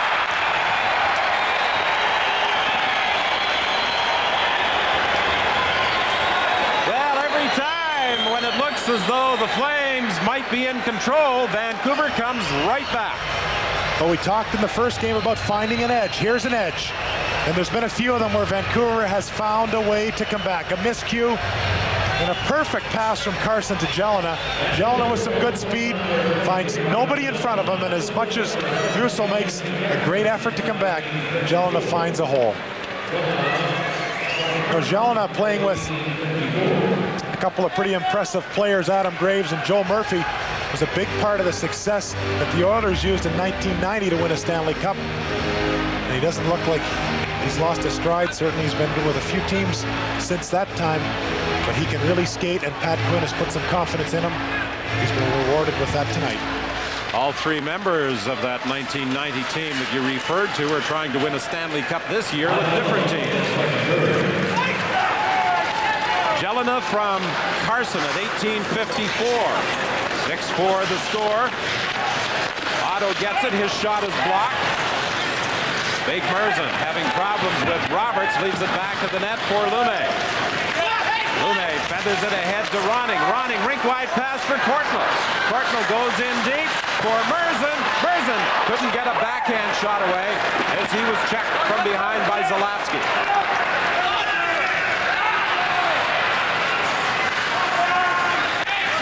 Back in his own zone. Fires it rink wide. It's nudged ahead by Patrick. And then at center ice, Roberts steps into Courtnall and spins him around. Bure goes in against Zalapsky back to the net. And another penalty has been called.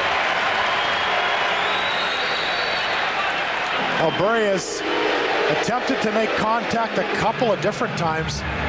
When you leave your feet the referee generally gives you a penalty, even if you're of the stature of Pavel Bure. Bure here jumps in on Zalapski, jumps up a bit, takes the body hard. And Fraser didn't really hesitate giving him a penalty. A charging call against Pavel Bure with 10 seconds remaining in the period.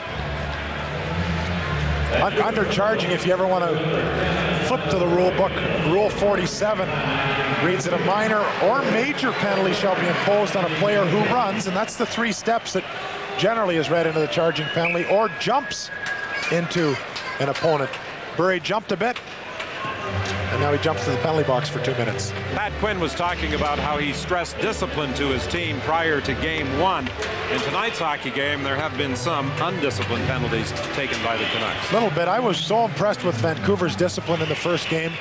You can always tell when a team is disciplined if a penalty is called and the guy goes straight to the box. Vancouver was rushing to the box after a penalty was called in Game 1.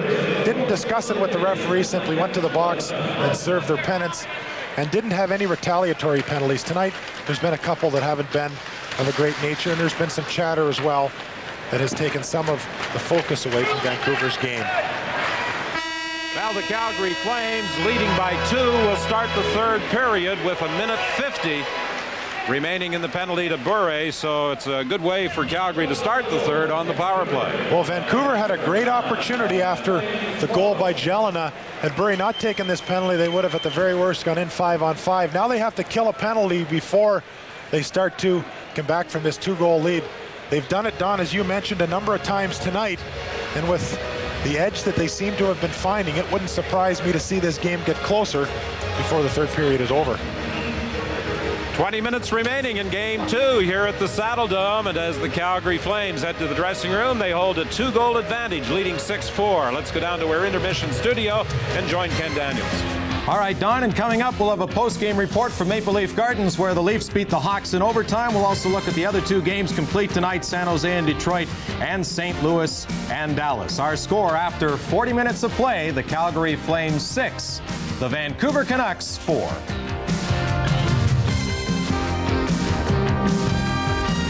If you need tires, pull into a Big O Tire store today. Things are really hopping during Tire Value Days as your local Big O Tire store features the right tire for you.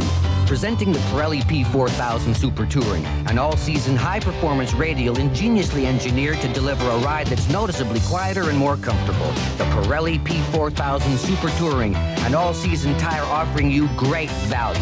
A reputation you can ride on Big O Tires.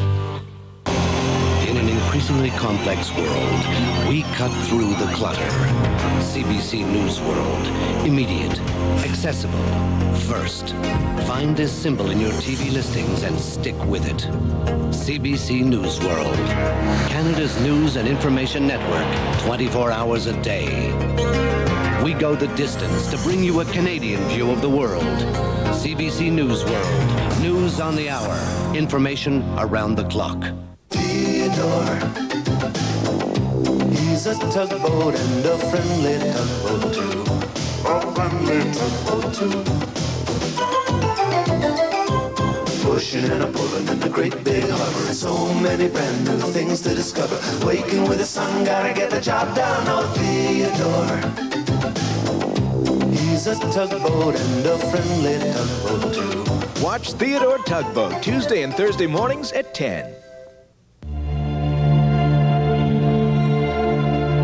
Heart disease and stroke are Canada's #1 killer. Your donations fund education and medical advances that save more lives each year. Thanks to research, he has a pacemaker. She has a grandfather. Help give someone a second chance. Please give generously to the Heart and Stroke Foundation. As it happens, just thinking about it makes me smile. The hosts have just the right mixture of information and joie de vivre. This is Michael Enright. It'll keep me in touch with things not only here in Canada. Thanks for your calls. Good to have you with us again. But around the world. Marina, you've been out in the streets of Moscow. They bring it all together and they make it happen for us. I'm Barbara Bunt. I'm Michael Enright. Good night. cars basically represent freedom, the freedom to go wherever you want, whenever you feel like it. Style is always a consideration. In fact, if it wasn't, we'd all be driving the same car. I think it's very important that people are able to evaluate their potential purchases from a design standpoint. We can help them do that. If you're a camper, if you're a cowboy with a pickup truck, whoever you are, we'll be covering your car. Driver's Seat, Saturdays on CBC. Weekdays. Hi there, I'm Tina Senapan. I'm Kevin Newman. And I'm Sheldon Turcotte. When you break for lunch, we break the news. It's stories, it's interviews, it's all you really need. Midday, weekdays at noon in most regions on CBC television.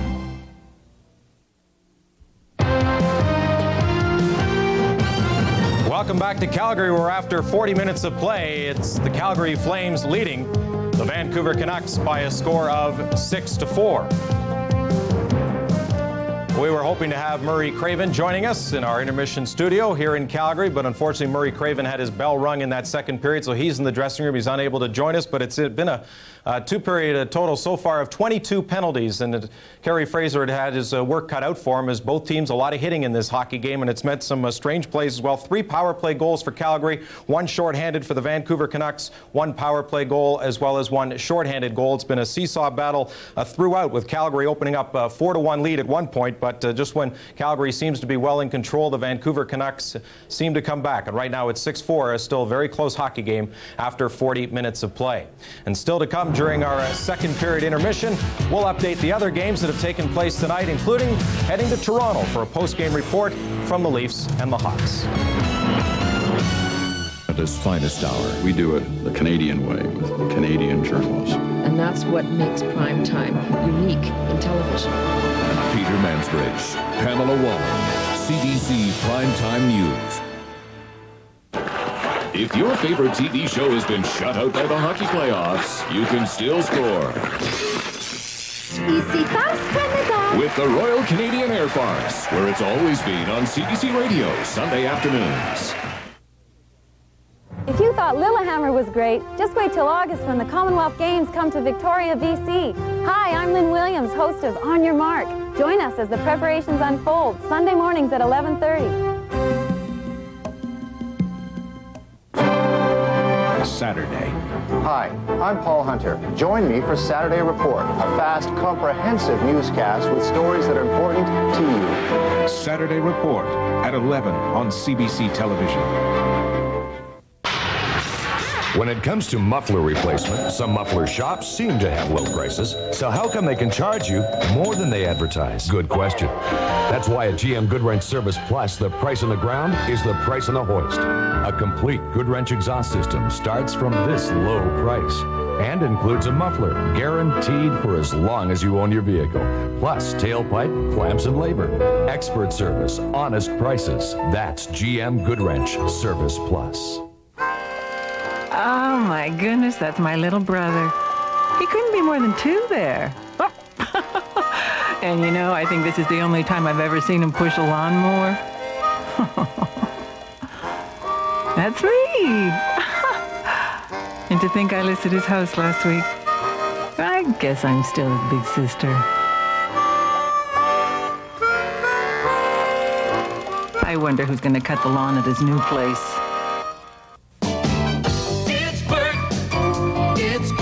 They both come here to say, take charge of every day, stay alert.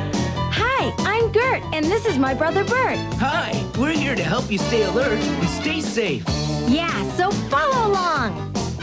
Watch out, beware, things aren't always as they seem. We'll show you what we mean. Stay alert, stay safe.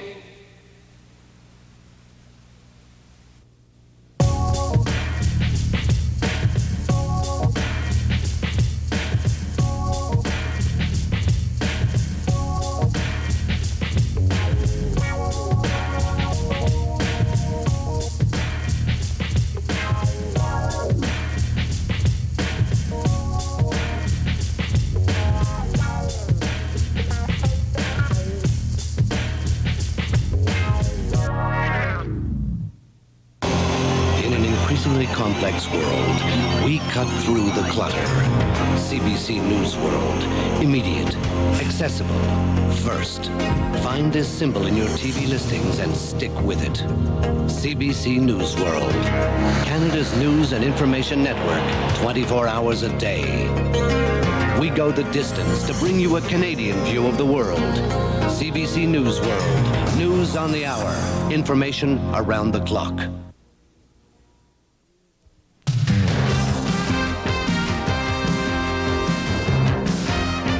Al McInnes and Joe Nieuwendyk have each scored twice for Calgary, both on the power play as well, and the Flames also have a shorthanded goal, 3 power play goals in all after 40 minutes. They lead Vancouver by a score of 6-4. So lots of scoring here at the Calgary Saddledome. Meantime, at Maple Leaf Gardens in Toronto, anything but goals at a premium. With a report on that game, here is Ron McLean. Ken, you'll remember last year in Toronto when it was Gilmore from Gill, a dramatic overtime win against St. Louis, Game 2 in double OT. Tonight it's Gill from Gilmore. 1-0 Toronto, takes a 2-0 lead in the series. First thing Cliff Fletcher did when he got here was give you a new contract. Good idea. Congratulations. How's it feel? It just feels great, and it's something I think the whole team can be proud of. We all worked hard tonight. We came out a little slow in the first period, but we kept picking it up, and we finally got the winner. And it's nice going in there up 2. A lot at stake. Chicago gets that victory. You're in trouble anyway. Let's look at the great moment here in overtime. Describe this.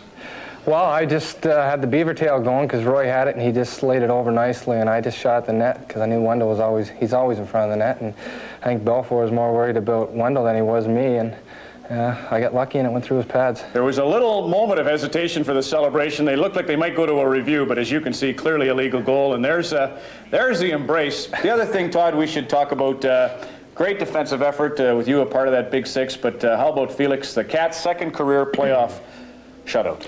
Well, he made an incredible save in the first period there that could have been a game breaker. He just dove across and robbed, I think it was Murphy or somebody. And I think this is it here. What can you say about the kid? He's just a fantastic goalie. He's only going to get better. That's the best part about it all. Well, that's a lovely victory for you and your mates. You got a day off, and then it's off to Chicago for a Saturday night game. Can't wait. Good luck. Thanks a lot, Ryan. Todd Gill, the third star, but the hero with the game-winning goal in overtime. The Toronto Maple Leafs beat Chicago 1-0. Now back to Calgary. All right, Ron, and from Calgary, we'll take you to Joe Louis Arena in Detroit, where Scott Bowman didn't have Steve Yzerman again tonight, but he had Chris Osgood in goal and not Bob Essensa, and it worked. Here's second period. Chris Draper wheels around into the slot for Sean Burr, and he beats Artur Zerbe to give Detroit a 1-0 lead after 2. In the third period, Bob Probert seeing a lot of ice time tonight for the Wings, just gets one past Herbe. It makes it 2-0 for the Wings, and a few minutes later, Paul Coffey on the rush. He goes wide, drops one into the slot, and Dino Ciccarelli is there to take a pounding, but he gets the goal. Nicholas Lidstrom added another celebration for Chris Osgood, who made 22 saves. He gets the shutout. The series all tied up at 1 apiece, and now the Sharks go home for 3 games, but the Red Wings back on even terms. Elsewhere tonight, Western Conference quarterfinal at Reunion Arena in Dallas. The Stars with a 1-0 lead, but it's St. Louis who gets on the board first in Game 2. Craig Janney, 2:06 in, perfect pass and a perfect shot by Brendan Shanahan. 1-0 for St. Louis after 1. But in the second period, Mike Modano carries into the zone and into the slot, and his shot will tie the game at 1 apiece. And just 22 seconds after that one, watch the blast by Russ Courtnall. That'll beat Joseph because he just doesn't see it. It's 2-1 for Dallas. But St. Louis will tie up the game at 2. Peter Nedved drops it to Brett Hull, who scores 86 points in 70 career playoff games, 2-2 after 2. But in the third period, Dallas gets the go-ahead goal. Mike Modano, side of the crease, bangs home the rebound. It's 3-2, and then as time runs out, Dave Gagne beats Phil Housley to a loose puck. 4-2. The Dallas Stars beat the St. Louis Blues to grab a 2-0 lead. The Stars with 51 shots on Curtis Joseph, and they lead the series by a score of 2-0. And our score here in Calgary after 40 minutes of play, it's the Flames leading Vancouver 6-4. Third period action coming up next from the Saddledome. Joe Nieuwendyk, Al McInnes, 2 goals apiece tonight for the Flames. Now there's a new degree of odor protection. Introducing Degree Deodorant Active Stick, the body heat activated deodorant that releases extra odor protection every time your body heat rises. For a new degree of odor protection. Every day at factories like this, products like this motor oil are packaged. some with the MotoMaster Formula 2000 label, some with another famous label. The idea being people pay more for a national brand name. But when you buy MotoMaster oil at Canadian Tire, you get national brand quality that costs less. MotoMaster Formula 2000 meets the same new SH performance standards just like Quaker State, Castrol, Valvoline, and other national brands. You simply can't buy a higher-rated motor oil. MotoMaster, quality automotive products for a lot less. Yes, definitely my trip is going to be a dream. I'm so excited because I'm going to go to Spain for 3 weeks. Oh, the food, fantastic. We used to go there to dance. Because I always have in mind to go there, for 25 years. Do you mind to dance with me? Of course I will dance with you. To see how you can make more of your CIBC Classic Visa with a 5% rebate on your vacation dreams, call 1-800-465-CIBC. At CIBC, we're working to see what you see. It's a real honor as a gas attendant to be able to come here. It's not something everybody gets to do. Esso Supreme is our premium gasoline with a 92 octane rating. The octane that you're testing, how does that benefit the customers? You'll notice better engine performance, fewer engine knocks. This is the engine test lab. As engines age, their requirements for octane goes up. I would recommend Supreme now that I have seen what it can do. You gotta use Supreme. Esso does care about the product that they sell, and they do care whether or not the customer is truly satisfied. Tough customers like Pat Burns love the Mazda B-Series truck deal. Get either a minimum $1,000 discount or a great rate on a Mazda personal lease. So smile, Pat. I am smiling. And what a lovely smile it is.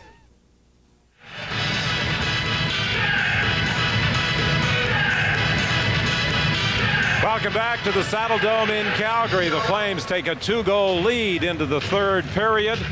And they will have a manpower advantage for 1 minute and 50 seconds to start with Pavel Bure still in the penalty box. 6-4. The Flames lead the Canucks after losing Game 1 48 hours ago by a score of 5-0. The Flames trying to get back on even terms. Last night, a couple of other favored teams got back on even terms. A great goal here by Tocchet as the puck wheels around. Watch Tocchet. He hesitates and then fires it. This was a big goal for the Pittsburgh Penguins, and all of a sudden, they've got an opportunity to go ahead in the series after tying it up. And the New Jersey Devils, after having all sorts of problems with Dominik Hasek in Game 1, finally solved the Buffalo goaltender in Game 2. And from the point, blast by Stevens, and it's a 2-1 New Jersey victory, and that series is tied at 1. So Calgary is also trying to bounce back after being shut out at home in Game 1.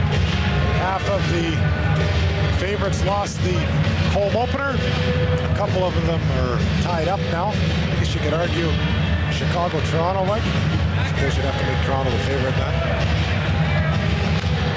Based on regular season points, the Maple Leafs would certainly have to be favored, and the Detroit Red Wings behind rookie Chris Osgood bounced back with a 4-0 win over San Jose, and they really needed it with the series now shifting to San Jose for the next 3 games. The whistle on the play as the shoot-in bounced off the glass at the Calgary bench. Well, Murray Craven had his bell rung in the second period, but even though he's a little woozy, he is back on the Vancouver bench. Well, he went into the dressing room for a little bit. Murray, not much emotion on that face right now. The man who scored 60 goals this year has yet to score in this series. Pat Quinn, in commenting on the shadowing job that the Calgary Flames were expected to do, said you have to be resilient. You have to bounce back, and he's looking for Bure to do that. Calgary moving it around. Reichel for Fleury, and Fleury couldn't handle it when he initially got it, and McLean was out of position. Remember, Don, I mentioned that Reichel is a player that sometimes takes nothing and turns it into something. All of a sudden, he's on the side of the boards. Doesn't look like there's much happening, and the next thing you know, there's a pinpoint pass that has Fleury all alone against McLean. Zalapski leaves it in the corner for Titov. Back to Zalapski. Roberts around to Fleury. McInnes at the point. Had some problems handling the bouncing puck as he tried to feed it back into Fleury. It was knocked out of the zone. Here's a chance now for Titov. Titov scores!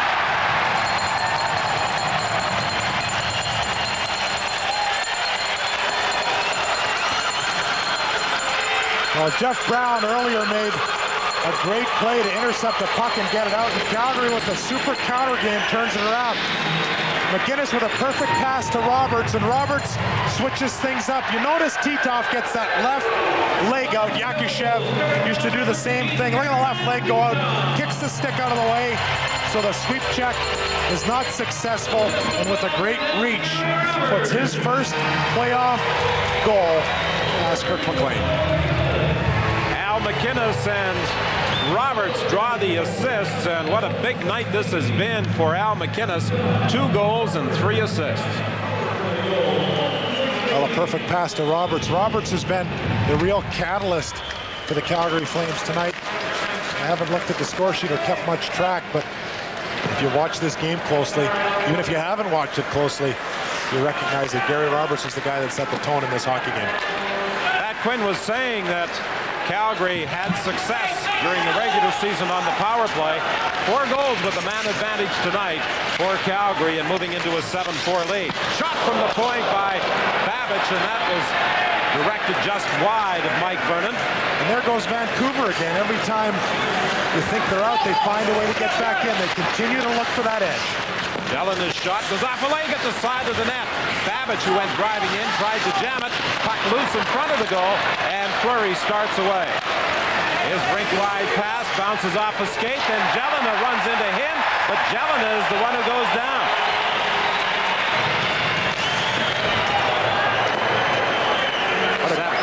Seven, 7-4. Calgary in front, and here's Ronning now, trying to reduce the deficit to 2 again, and his shot is kicked to the corner by Mike Vernon. Yanni heads up the attack with Otto, and Titov his long shot high off the glass. Back of the goal, Lume has it now for Vancouver. Cartnell starts away with Linden and Ronning. Linden drops it for Ronning. He dodges a check, takes a shot wide, they score! Linden picked it up off the end boards and put it in, and again it's a 2-goal game. Well, I get looking at games like this and I say, well, just think if Calgary wouldn't have scored the last one. And as a player, Vancouver has got to be thinking the same way. Linden, great skill here to manage to keep his feet on the right side of the goal line so he's got an opportunity. Bumps Vernon a little bit, pushes him out of the way. Nobody contests it. What a great goal by Linden after a shot that just missed by Ronning. Ronning and Courtnall also draw assists on the goal by Trevor Linden. His second of the playoffs, and again, it's a 2-goal game.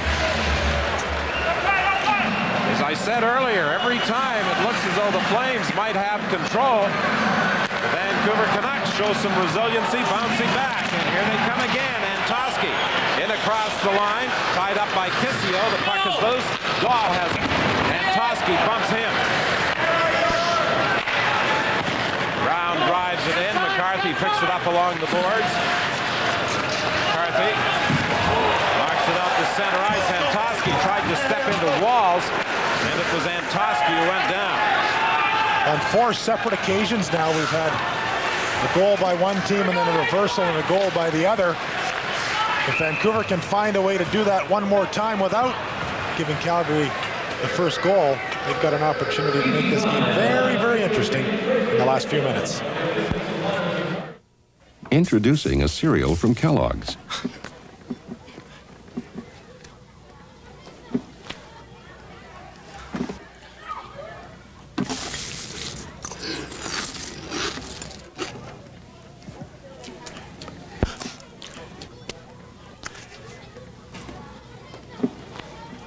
Kellogg's Corn Flakes. Taste them again for the first time.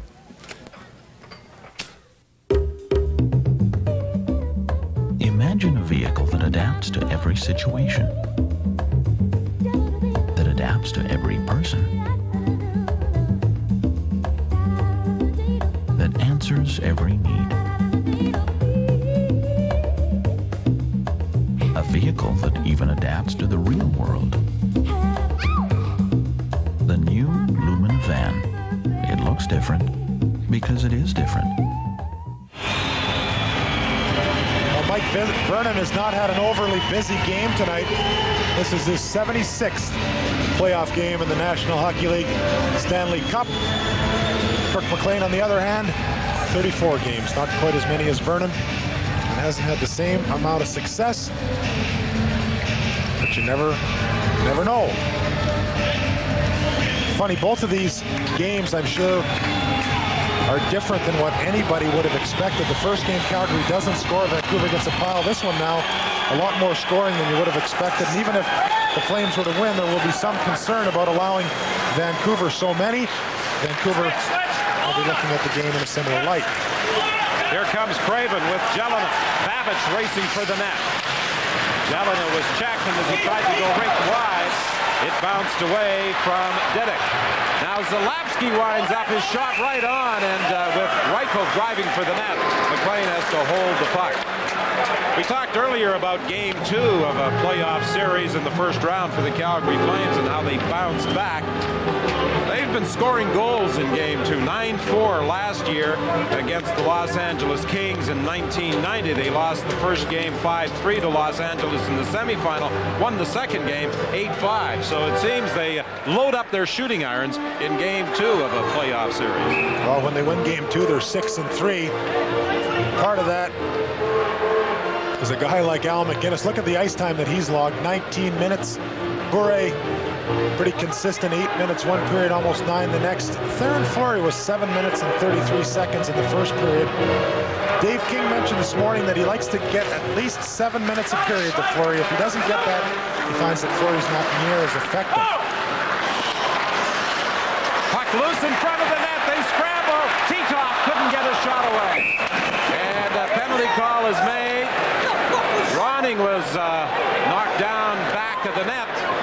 But the call had been made prior to that by Fraser. Oh, Kirk Ronning, you could hear him. He said, "What the heck was that?" Kerry Fraser. And we'll see if we can't tell what it was. Joel Otto is right in the middle of things. Wants to get the dander of Linden a little bit. Bit of a pick play there. And Dana Merson heads to the penalty box. And at the side of the net, he took down Joel Otto. And a holding infraction provides the Calgary Flames with another power play. Well, second games have been important for the Flames. When they've won the second game, they've gone on to win the series 6 out of 9 times. Vancouver, very important in the first game. They're 1-9 in the series after they would lose the first game. When they win the series, that improves substantially. They're 500, going 4-4. The Flames have scored on their last 3 power play attempts. In Game 1, they were 0 for 8 with the man advantage. They're batting .500 in tonight's game. They managed 1 goal in their first 5 chances, but they're 3 for 3 on their last 3. Now McInnes at the point, can't keep it in.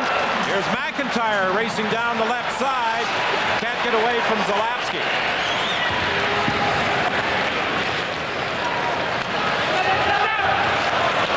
Hartnell stepped into Reichel, but the puck came free to Nieuwendyk. Nieuwendyk puts on the brakes.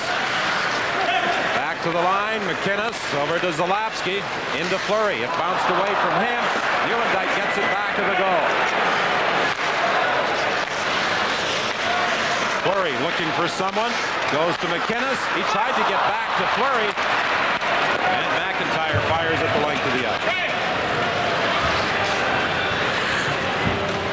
51 seconds remaining in the penalty to Dana Merson.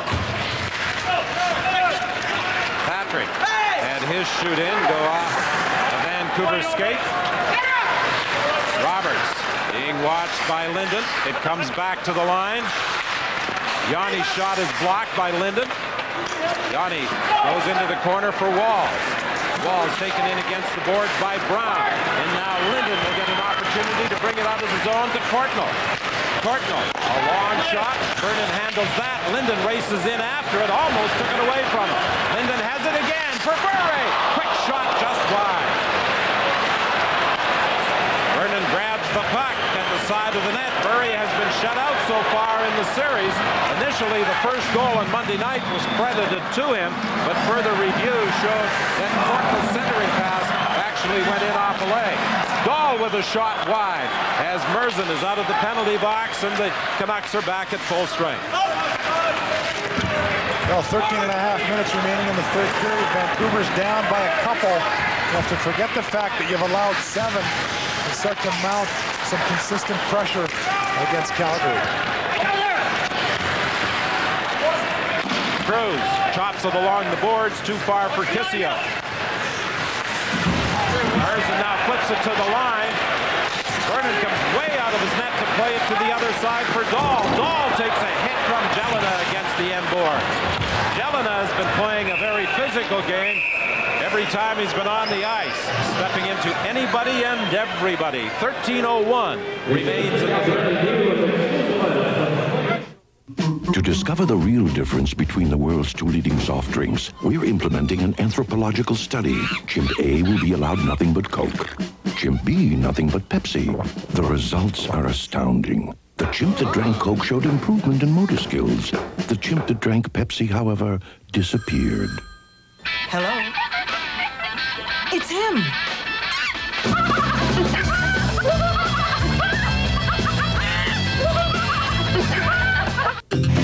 Take 1. News World is inside the Russian parliament. There are signs For 8 o'clock then. We're going to see some pretty rapid changes on this sports world. So back later this hour with a complete sportscast. rescue crews of something. About 800,000 Palestinians.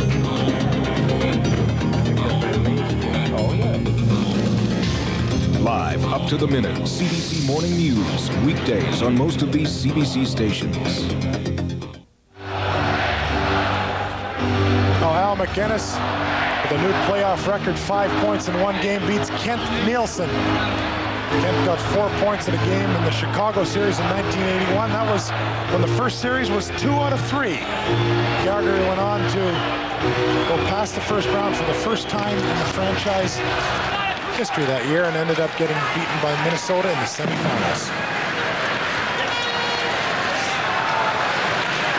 The general manager of the Flames, Doug Risebrough, defenseman Gary Sutter, and Captain Ewendyke later, after the initial mark was established by Kent Nielsen, equaled that 4-point production.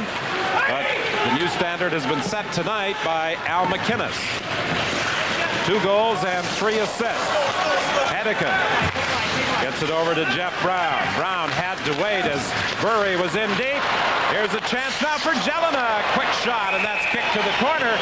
And penalty has been called by Kerry Fraser. Burry had been driving to the net on the quick release. Well, Sullivan put the grip on Burry, and Fraser, who has called a number of restraining penalties tonight, sends Sullivan to the box with another one. I think that is about 24 minor penalties now. You know, this building is going to change over the next couple of years, and there's another building up north, Northlands, that will change as well. Well, a very important meeting held tonight. Last week, Edmonton City Council approved a deal that would put $14 million into improvements to Northlands Coliseum and build a $9 million ballpark for the Edmonton Trappers. It also sees Northlands give up control of the Coliseum to the owner of the Oilers, Peter Pocklington, for $2.8 million a year. So that was approved by Edmonton City Council and Northlands. Very important meeting taking place in Edmonton tonight. So it looks as though the future of the team is secure. Brown along the boards, pokes it to the corner for Courtnall, to the other side for Linden. Back to Bure. Bure over to Brown. Back to Bure. To Brown. Brown at the side of the net. Courtnall for Ronning. Ronning jams away at it. And Vernon down makes the save. Bure couldn't get back to the point in time to keep it in the zone as Calgary clears. Well, Vancouver has got a great opportunity here. 1 minute and 15 seconds remaining on the penalty to Sullivan. With 2 goals back, 11 and a half minutes remaining in the third period. If they can get close, this will be a heck of an exciting remaining 10 minutes of the third. Here's Gary Roberts with a breakaway. Going in alone. and it went off his stick. He tried to go to the backhand and couldn't get the shot away. Ronning throws it right wide for Brown. It's checked away from him by Fleury. He wasn't aware that where the puck had gone. And McLean flips it out to center ice. Roberts plays it back to Yanni. He fires at the length of the ice. 37 seconds remaining in the penalty to Sullivan.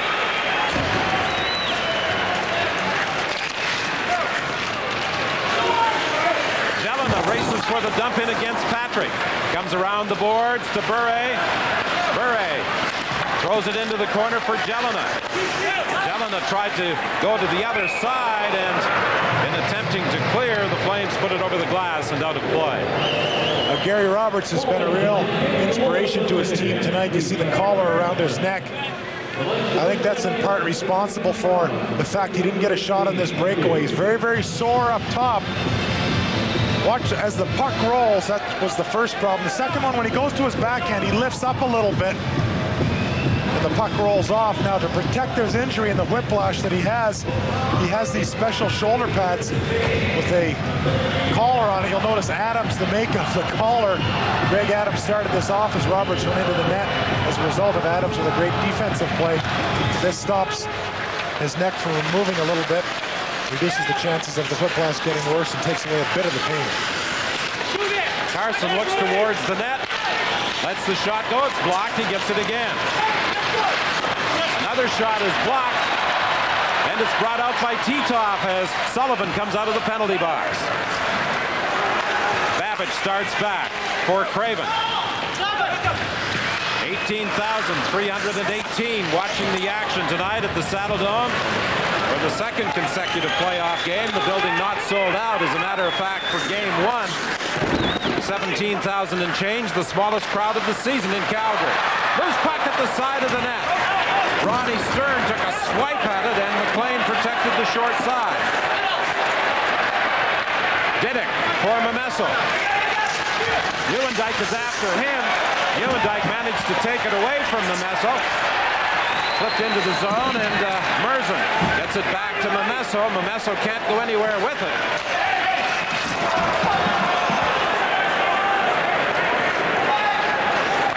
Here's a chance now for Antoski. He just leveled McInnes in front of the bench prior to that puck being flipped ahead to him, and then he's taken down, and there's going to be a penalty.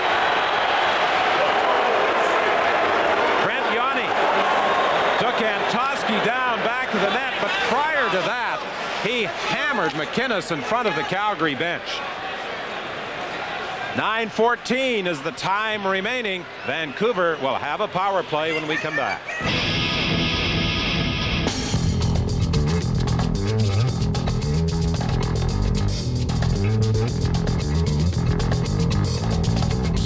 Don't stand still.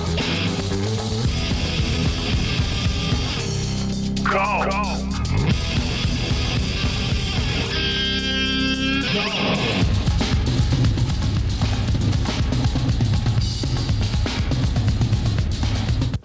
If you need tires, pull into a Big O tire store today. Things are really hopping during Tire Value Days as your local Big O tire store features the right tire for you. Like the AquaTread from Goodyear. Because cars were never meant to float, Goodyear's AquaTread's revolutionary AquaChannel funnels water away to improve wet road driving and stopping. And the AquaTread won't sacrifice the smooth ride and handling you've come to expect from Goodyear. A reputation you can ride on Big O tires. Now, Yanni hog-tied Sean Antoski as Antoski drove around the outside.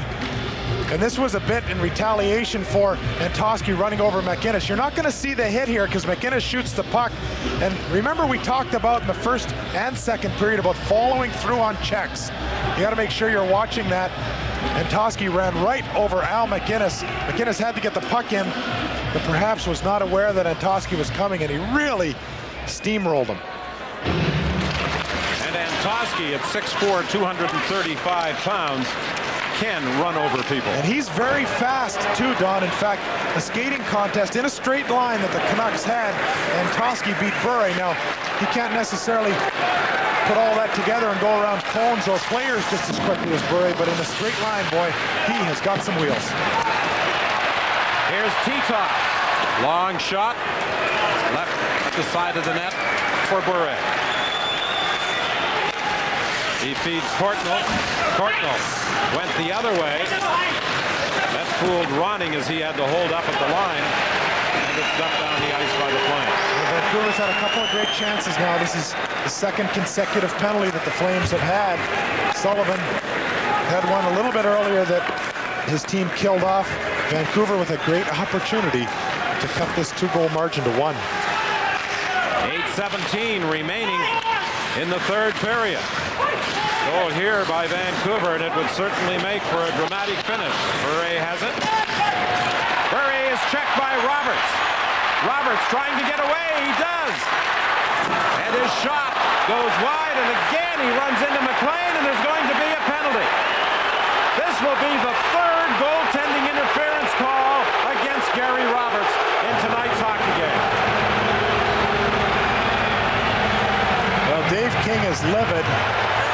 And all I can say to this is what we've said before about Carey Fraser. Fraser has set the standard, and there's no use in trying to change that. He's going to be consistent. If you want to talk to him after the game, you have an opportunity. Now, you be the judge as to whether Roberts can get out of the way of the contact with McLean or not. Well, this game is going to be delayed because the fans did not like that call, and they are littering the ice with debris. Many times, the fans in Calgary are accused of being rather quiet. But with that penalty call against Gary Roberts, they have made this a very noisy building, and Gary Roberts has actually called for charging. But he had 2 earlier goaltender interference calls. I initially thought that was the penalty he was calling again. Well, I can tell you why it's charging. McLean is in his crease. Roberts is upset. Here's the rule. A goalkeeper is not fair game just because he's outside the goal crease. Now, he was right on the edge in that particular case. A penalty for interference or charging should be called in every case where an opposing player makes unnecessary contact with the goalkeeper. Likewise, referees should be alert to penalize goalkeeper for tripping, slashing, or spearing in the vicinity of the goal. McLean certainly has not been involved in that. And as Carey Fraser tightens up his skates, Roberts tries to keep his composure. Brain scan. It's interactive, dude. You're in the game. Intense. Hello, Michael. Insane. Interactive. Never leave home without it. And totally out of control. Brain scan. Game over. You lose. At theaters Friday.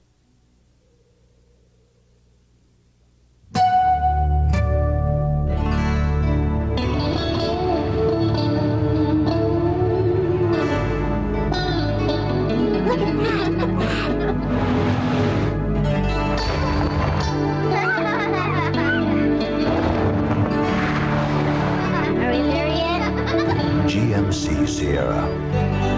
The perfect way to get away.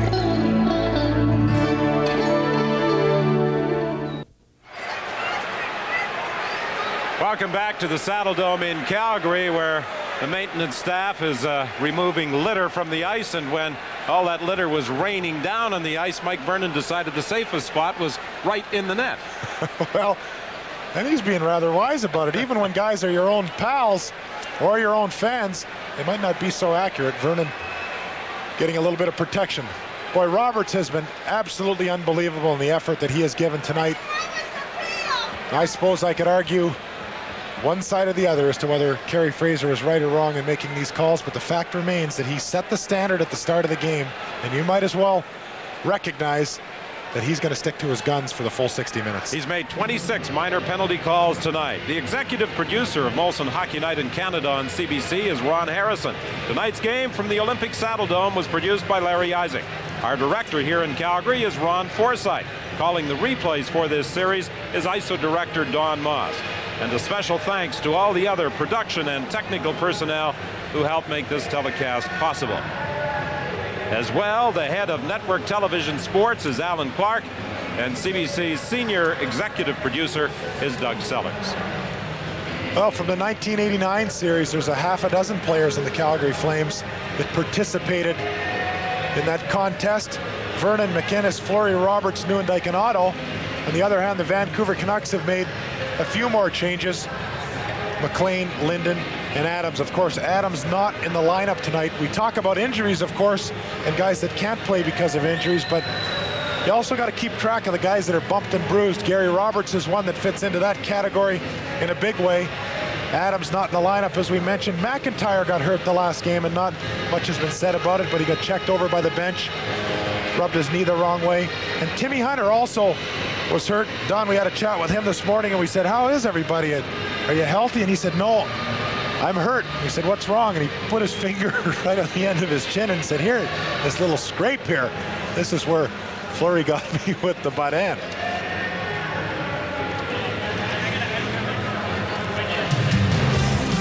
Tomorrow night, Hockey Night in Canada is coast to coast. Game 3, Boston of Montreal with the series tied at 1. That comes your way at 7:30 Eastern, 4:30 Pacific time. And we're back in Vancouver for Game 3 of this series. The Flames and Canucks, 10:30 Eastern, 7:30 Pacific, Friday night. Well, they have already scored 12 goals in the hockey game, and the Vancouver Canucks have a great chance now to cut the deficit to 1. They'll have a 2-man advantage for 37 seconds. Only once this season did these two teams combine for 12 goals in the 7 meetings. That was an 8-4 victory by the Flames here in Calgary on December 14th. The Flames won the seasonal series 4-2 with 1 game tied, but with a 2-man advantage now, the #1 power play in the league on the road during the regular season will try and get within a goal. Well, the nice thing for the Vancouver Canucks is they've had about 3 minutes to discuss exactly what they want to do. They didn't have to waste a timeout. They still have that in their bag of tricks. But Quinn and Rick Lee and Stan Schmiel, Ron Smith on the headsets to Schmiel have had an opportunity to say, hey, here's what we're going to do. And throwing a bunch of garbage on the ice. If you're cheering for the Flames, even if you're against the referee, you've inadvertently given the Vancouver Canucks a nice opportunity to do some planning. Vancouver had a 2-man advantage in the first period, but couldn't convert. Now Bure has it. Back to the point. Brown to Bure, his shot, and it whistles wide. Linden gains control. Brown back to Linden. His shot is right on. Vernon makes the save. Bure in the other corner. Back to the point to Brown. Brown fakes. Gives it over to Linden. Over to Bure. Bure at the side of the net for Ronnie, but it was checked away from him and back out to center ice. Oh, a big miscue. Bure couldn't handle the puck. Jumped off his stick, and that gave Calgary a great break. And Yanni comes out of the penalty box to deflect a rink-wide pass, and the Flames knock it down the ice. 1:10 remaining in the penalty to Roberts.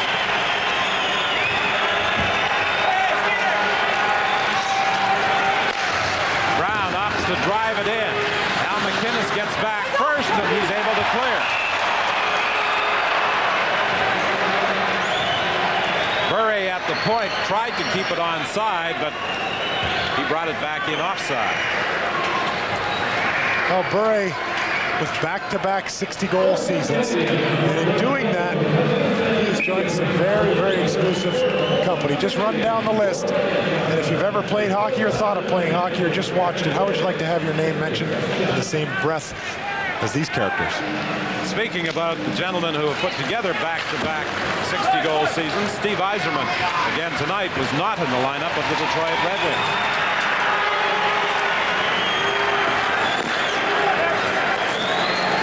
Vancouver is having problems trying to set up. Very aggressive forechecking by Fleury and Tita. And now Brown heads up the attack for the Canucks. He dodges a check, gets it in for Jelena. Musa rides him in against the boards. McInnes checks Craven. The puck comes back to Bure. Bure against Fleury. Can only shovel it to the corner. Jelena picks it up. Can't center. And it's picked picked up by T-Top, and he fires at the length of the ice. Well, you can see how Calgary has picked up some energy and some momentum from killing the 5-on-3. It's funny how you can be really tired, and when something goes right for you in a game, all of a sudden the shortness of breath and the lactic acid in your muscles seems to leave your consciousness. Calgary now back at full strength with Roberts out of the penalty box. Yanni gets away from Memesso, and Roberts chops the puck the length of the ice, and this will be an icing call against the Calgary Flames with 5:33 remaining in the third period.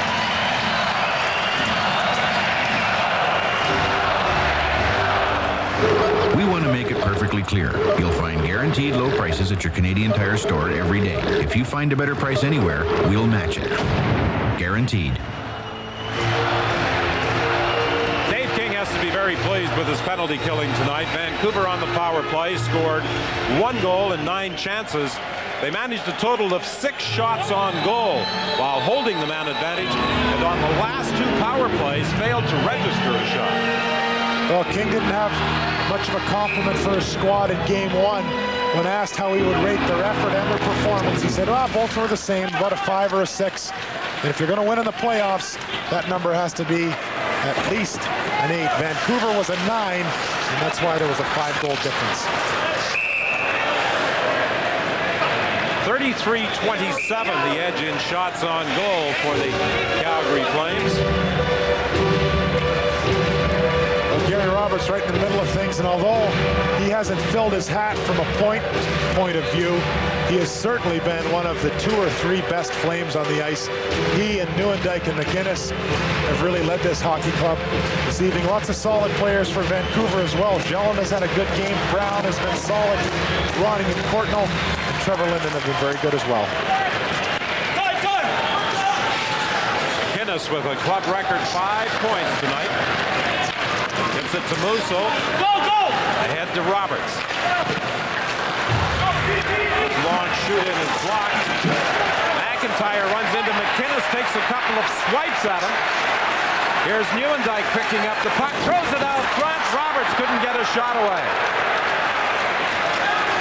McIntyre for Memesso. Memesso trying to get away from Musso, and the Calgary defenseman wins that battle.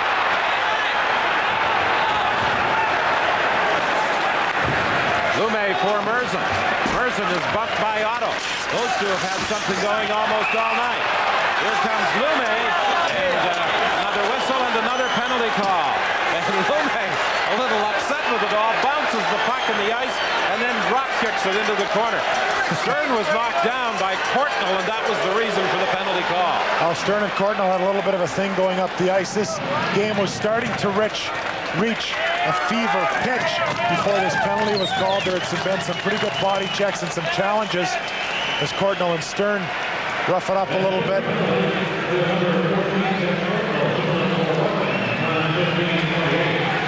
Now you be the judge as to whether that was a penalty or not. No question, a little bit of retaliation by Courtnall, but a very little bit. Ron Stern threw some of acting 101 in there, and Courtnall got the gate.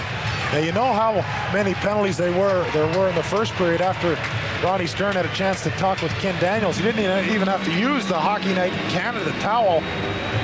There was hardly any lather on him at all, because guys that simply play 5-on-5, when there's only 4.5 minutes of that in the first period, there's not much time.